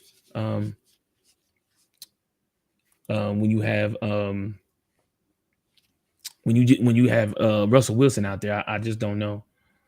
Bryce Young, they got him. Bryce Young going to Houston, which of course. CJ Stroud, they got it. Still, CJ Stroud. I heard yesterday they had CJ Stroud going to the Carolina Panthers. On here, they got him going to the Indianapolis Colts, which we just talked about with the number 4 pick. No, Colts got the number 4 pick. That's major. CJ Stroud going in. Will Levis out of Kentucky. They got him going to the Carolina Panthers at number 9 with the 9th pick. Then they have Anthony Richardson from Florida also has a possibility if the Panthers don't pick up Levis, they'll pick up Richardson, or they feel like Anthony Richardson could go to either the Panthers or the Seattle Seahawks at number 5 and the 20th pick. The Seahawks got 2 picks in the first round. So because of that, of course, we know because of that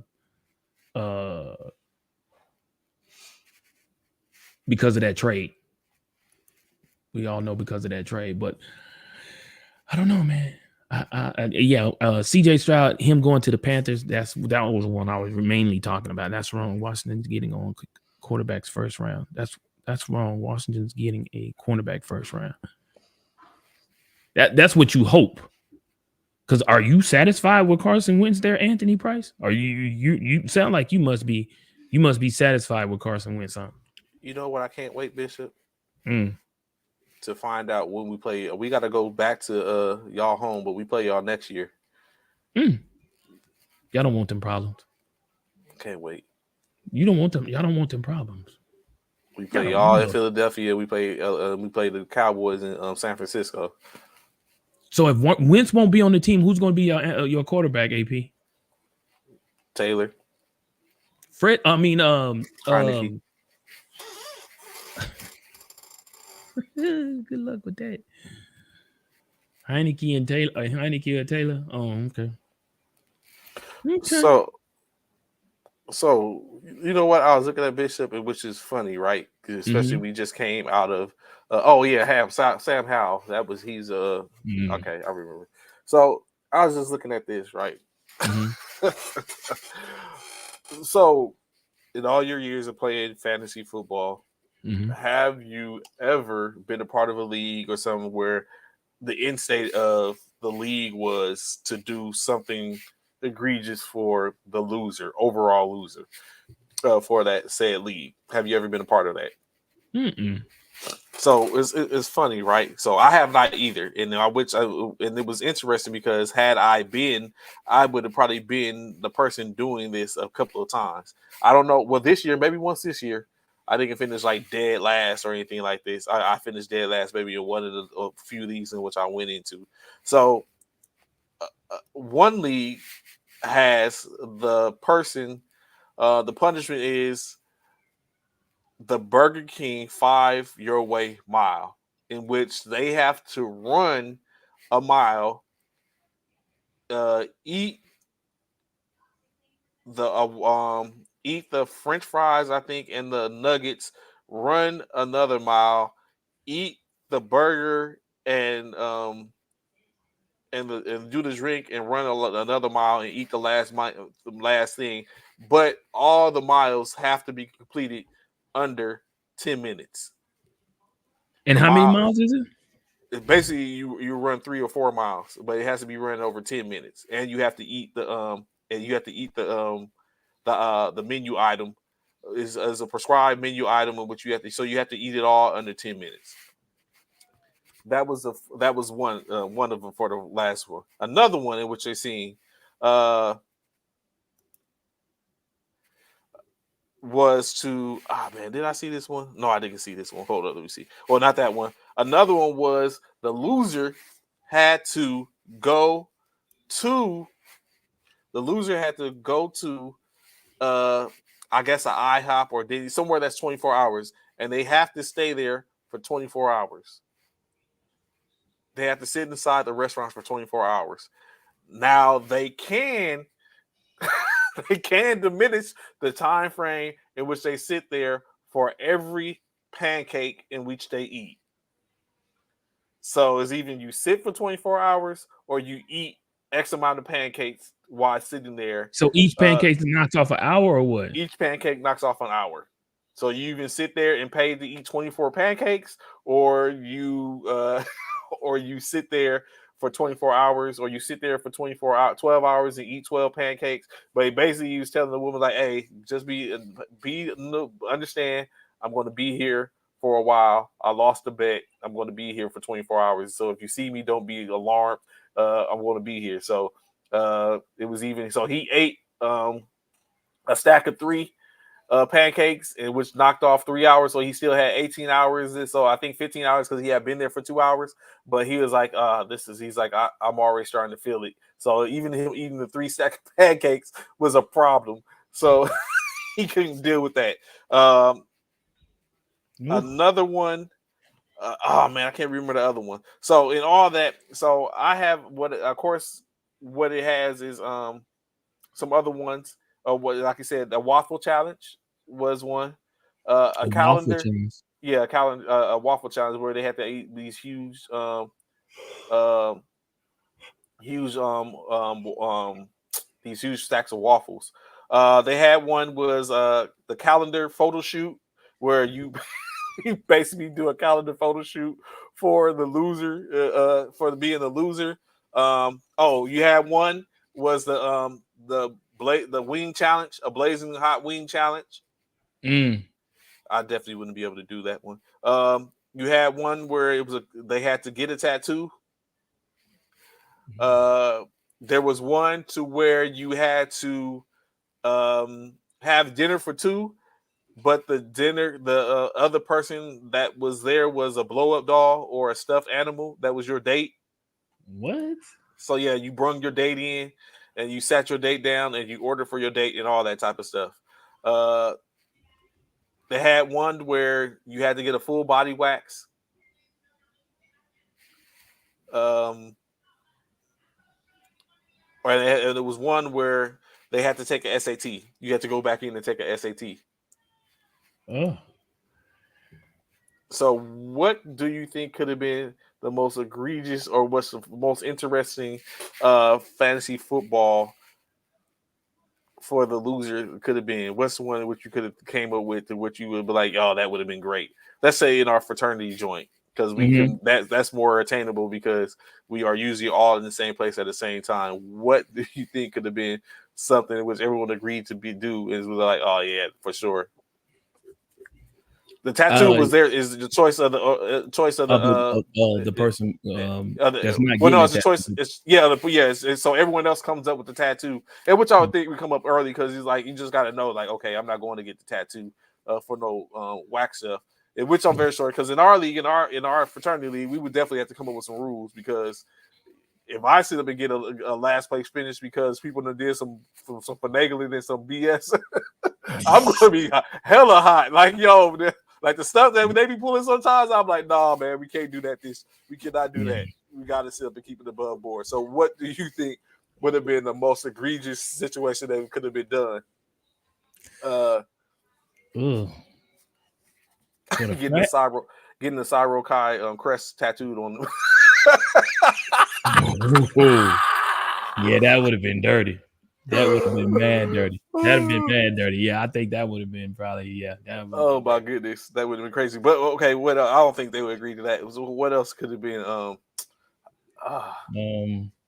Shoot. The Blazing Wing Challenge might have been interesting. Yeah, I like that one too. A calendar photo shoot. That'd be hot. Oh my goodness! And of course, like you said, the tattoo. But I still thought about that. And I was like, man, it's like at least in the ones that like in the speakeasy one, I would have been good. I wouldn't have been last. I wouldn't have been last in ours. I wouldn't have been last in the first formation one. I wouldn't have been. I wonder why Burger King, because it's the 5 for 4. You know, the 5 for 4 is like 5. It's the drink, is chicken nuggets, the Whopper. I think it's a Whopper Junior though, but it's a Whopper Junior, the chicken nuggets, the drink, French fries, and I think it's something else, in which they have to eat. Or so it's like you running a mile, and then you have to do it in 10 minutes. You have to run the mile in 10 minutes. So it's because you got 4 times around the track is a mile.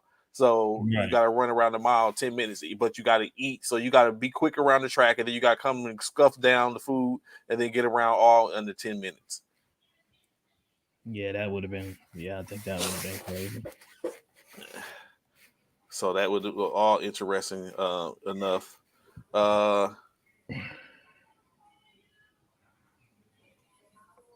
Wow. Yeah. Some people got some outlandish stuff on. Yeah, it would be some stuff in which I think one league. Well, I wasn't last, so I would have been good in any of the leagues this year. I wouldn't even have to worry about it. Yeah, I would have been good too because I wasn't last in none of my leagues either. I'd have been straight. So let's talk honors, right?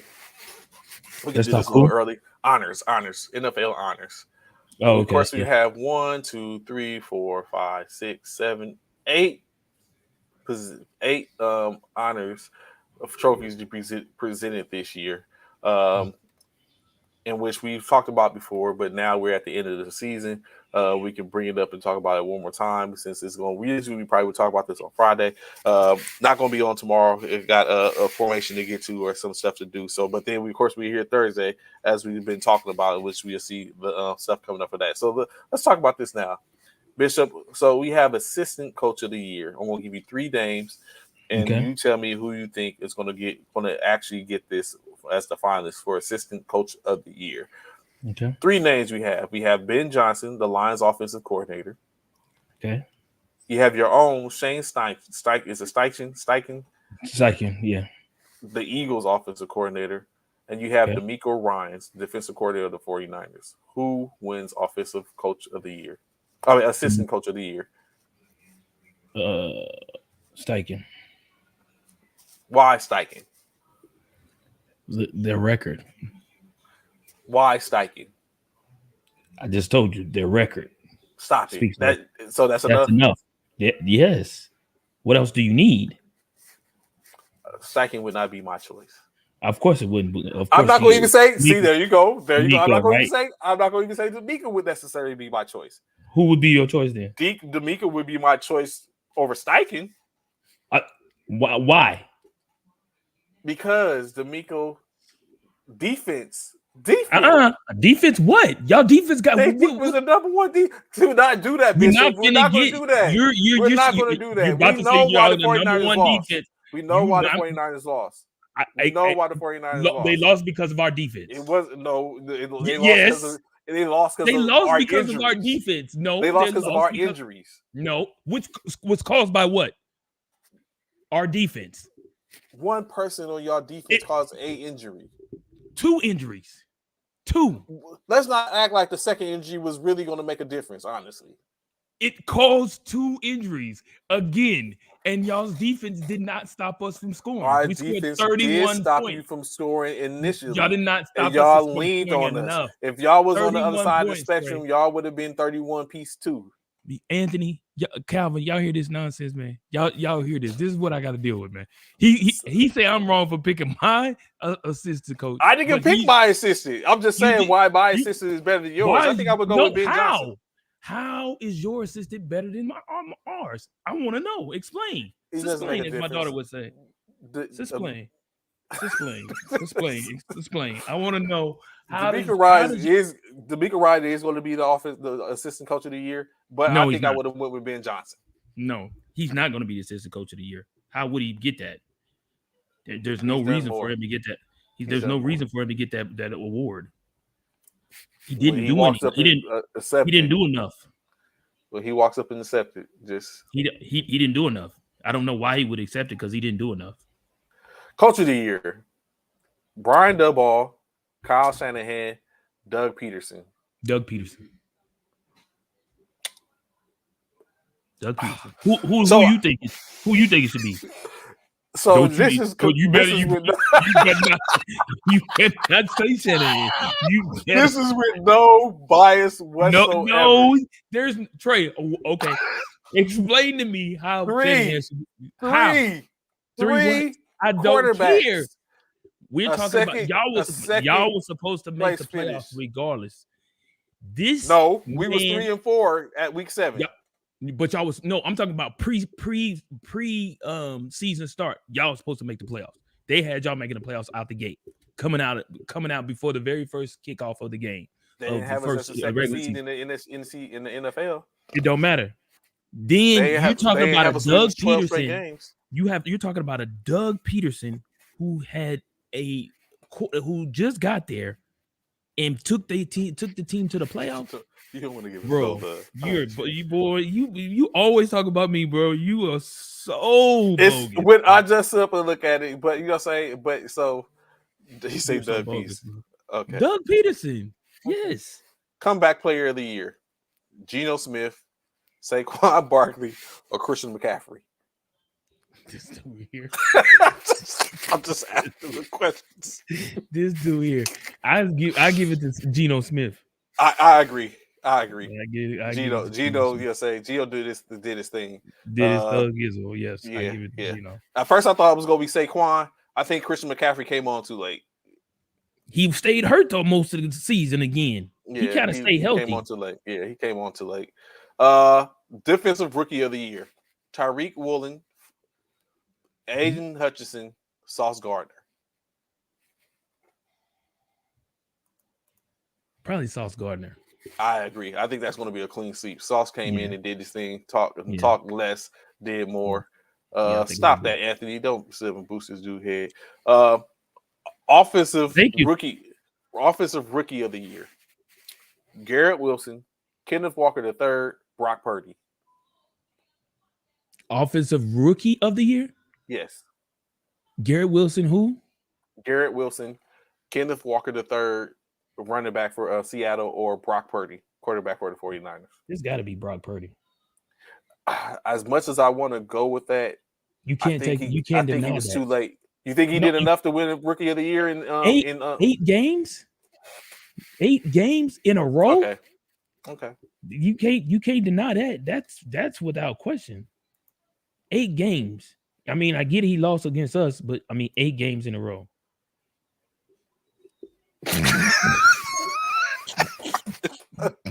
This dude, man. I mean, Oh, it my is what it goodness. is. You know what I'm saying? I mean, you can't be mad. I mean, he tried his best. He did what he could do. Defensive Player of the Year: Nick Bosa, Micah Parsons, Chris Jones. Nick Bosa probably. I agree. Yeah, Nick Bosa without question. Offensive Player of the Year: Justin Jefferson, Jalen Hurts, Jalen Hurts. Patrick You ain't gotta go no. Mahomes. You ain't gotta go further. Jalen Hurts. You ain't gotta go no further. That's enough. Bruh, Jalen. he can't win both of them. Win both of what? What all is he winning? Offensive Player of the Year and MVP. Yes. Why can't he? It'd be the first. He can't win we both. ever Of do them. it. He's not gonna win both of them. Why? He might win one. He should win both. Why shouldn't he win? Why shouldn't he win Offensive Player of the Year? And he went 14-1. Who else did that? You had other offensive players that were better than Jalen Hurts. One Name being one. Justin Jefferson. How? What did he do? What He did put up he a do? miss- He got shut down in 2 games. Shut down in 2 games. And the Pro Bowl. Well, And the Pro Bowl. He got shut down in 2 games. What did he do? Really? Come on, man. I don't think Jalen wins Offensive Player of the Year. However, I don't think it should go to Justin Jefferson. Who's the third person? Oh, Patrick Mahomes. Patrick said, Mahomes. right? Yeah. I give it to Patrick before you give it to Justin. Before I give it to Justin. I hate to say it, but Eagles take 3 awards. I'm telling you, tell him again, AP. He don't want to hear you. Most valuable player: Patrick Mahomes, Jalen Hurts, Joshua Allen, Joe Burrow, Justin Jefferson. Jalen Hurts, most valuable player, bro. That's easy. Jalen. So I will give Jalen Hurts because it was clear when he was not in the lineup. So Jalen Hurts, I think, is more MVP, but I don't think he's the Offensive Player of the Year. I don't know how you can say that because the same thing you giving him props for what do you call it? What he did for MVP, it correlates with the same thing in regards to. Anthony says he says Hurts is getting the Offensive Player of the Year because Patrick is winning the MVP. Ooh, you disrespectful. Patrick is so not winning MVP. According to how does Patrick win MVP over Jalen? According to give me panel, a reason. Go ahead. According to the panel in NFL.com, with 22 people voting, 25 votes with 25 people voting, Patrick Mahomes is going to be the MVP with 18 votes.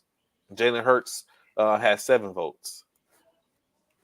That's hating. That's just hating. For Offensive Player of the Year, Justin Jefferson wins with 17 votes. Jalen Hurts with 6, Patrick Mahomes with 2. That's for hating. Defensive Player of the Year. There's no way he don't get one of them awards. There's Nick no way. Bosa, his number was going to be against the vote with 18 votes. Mike Parsons 4, and Chris Jones 3. Offensive Rookie of the Year, Garrett Wilson wins with 13 votes. Kenneth Walker III 7 votes. Brock Purdy 5 votes. Defensive Rookie of the Year, 22 people vote for Sauce Gardner, 3 for Tariq Woolen.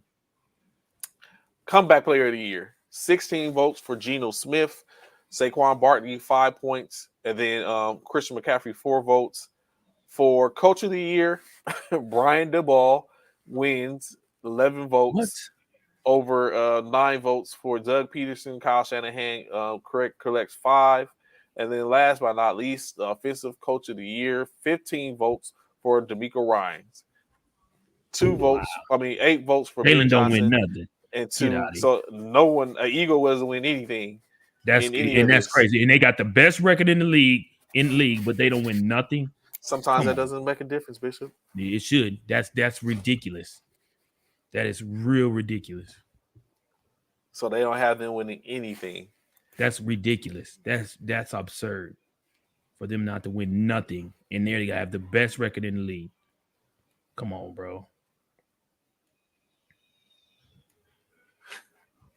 That don't even pass the common sense test, bro.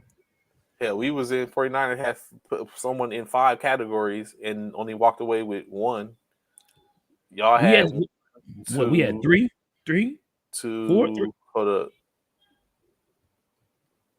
2, 3. Well, 2, 3. Y'all had 3 categories and no Yeah, one they can walk away with any either. that's crazy. That's literally crazy. That is the most disrespectful thing I've heard. That is. I think he gets MVP. I think he actually gets MVP. That is the most disrespectful thing I've heard, bro. Like, how do you sit there and fix yourself to say that this dude don't deserve some type of award? How, like, nothing? For me, I still don't understand how do you put Patrick the Great over Jalen? What did he do that Jalen didn't do? Donovan What did said he that's do? the script has been written that y'all win the Super Bowl. That's why they did all that. I mean, I believe that. It means he said all it means is the Eagles are going to win the Super Bowl. I'll take it. I'll take the Super Bowl over anything else. You right? No, I sure will. We're not taking that. I am. I'm sure taking it. Give it to me.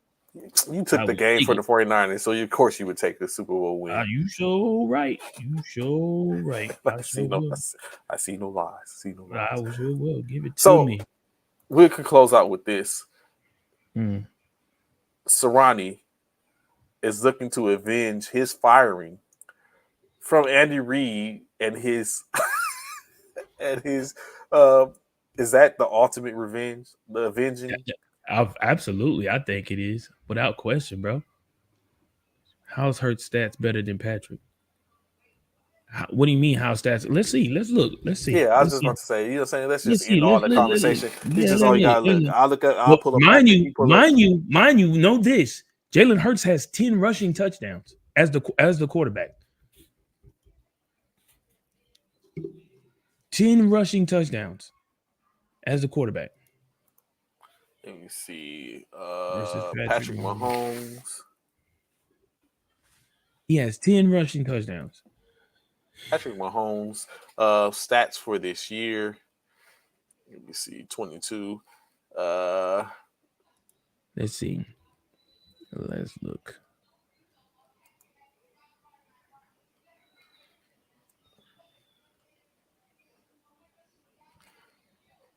Passing stats for 22. Patrick Mahomes, 14-3, 435 completions to 648 attempts for 67.1 completions, 5,250 yards, 41 touchdowns, 12 interceptions. How many Jalen got? That was that. Let me see. Rushing. Do he have rushing? Does he have any rushing? No, he probably don't. No, he doesn't have any rushing.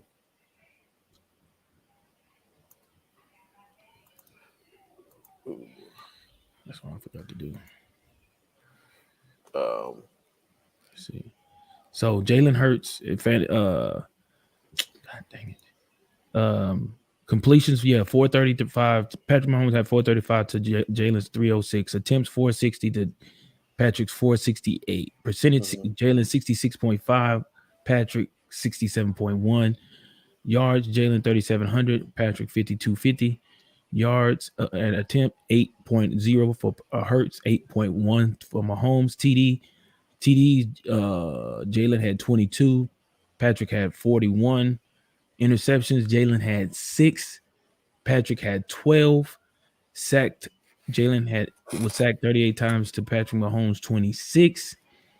Rushing attempts, Jalen had 165 to Patrick Mahomes 61. Yards, Jalen had 760 to Mahomes 358.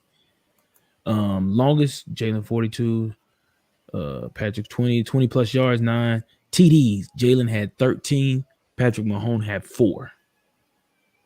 Games played, Patrick had 19 games to Jalen 17. Points per game, Jalen had 24.8 to Patrick Mahomes 24.5. You said Jalen rushed for how many? He rushed for 760 yards. Yeah, he was Patrick 240 rushed yards for 358. 350. Yeah. Jalen was 240 yards away from rushing for 1,000 yards as a quarterback. 240 yards from rush from 240, and he missed 2 games. He missed 2 games. So you saying he probably would have been 1,000-yard rusher? He probably would have been 1,000 if he had not missed those 2 games. Yes, he probably would have got 1,000-yard rushing on top of 13 touchdowns. Probably would have added maybe 2 to 3 more touchdowns to that too, possibly. Thank you. Like I said, no.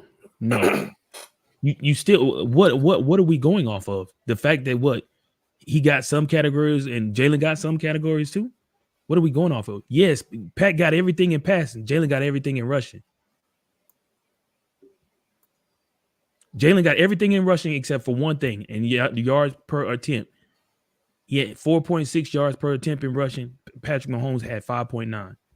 But Jalen had over 100 more rushing attempts than Patrick. Patrick had 61 to Jalen's 165. Bless you. He had over 100 more rushing attempts.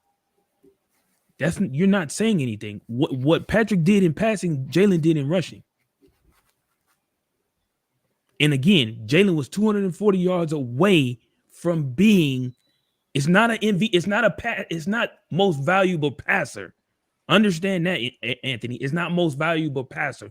You want an MVP to be the top rushing or the top. It's again MVP.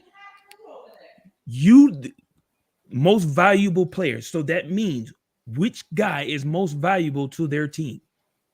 Jalen Hurts the Eagles lost 1 game with Jalen Hurts behind the center. The other 2 games in which they lost, Jalen wasn't playing. Patrick Mahomes lost all the games in which he was behind center. So which guy is most valuable? I'll wait.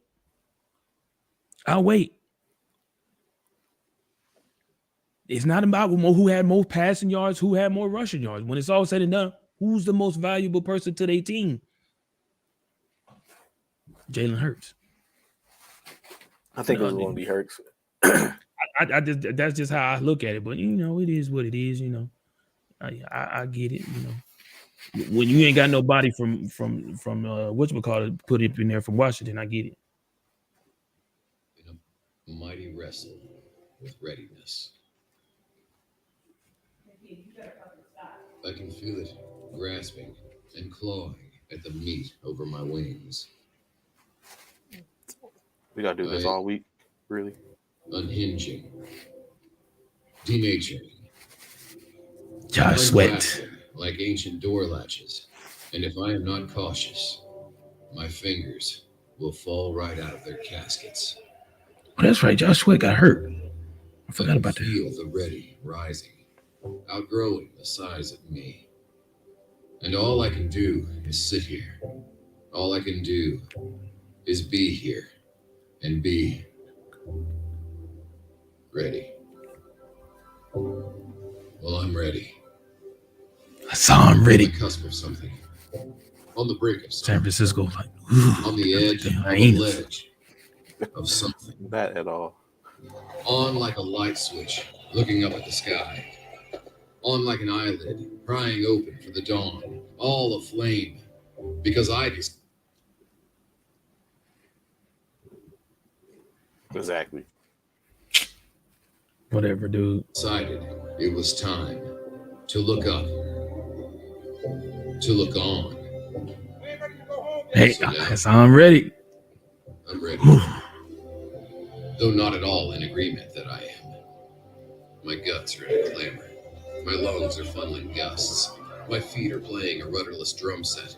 My head is heating up, a baked brain bound down by a wool bonnet. Yet I know that I'm ready, even if we may not all agree.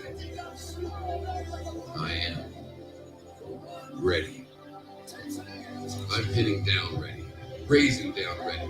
At any moment, shaky, stern, and steady, at the ready.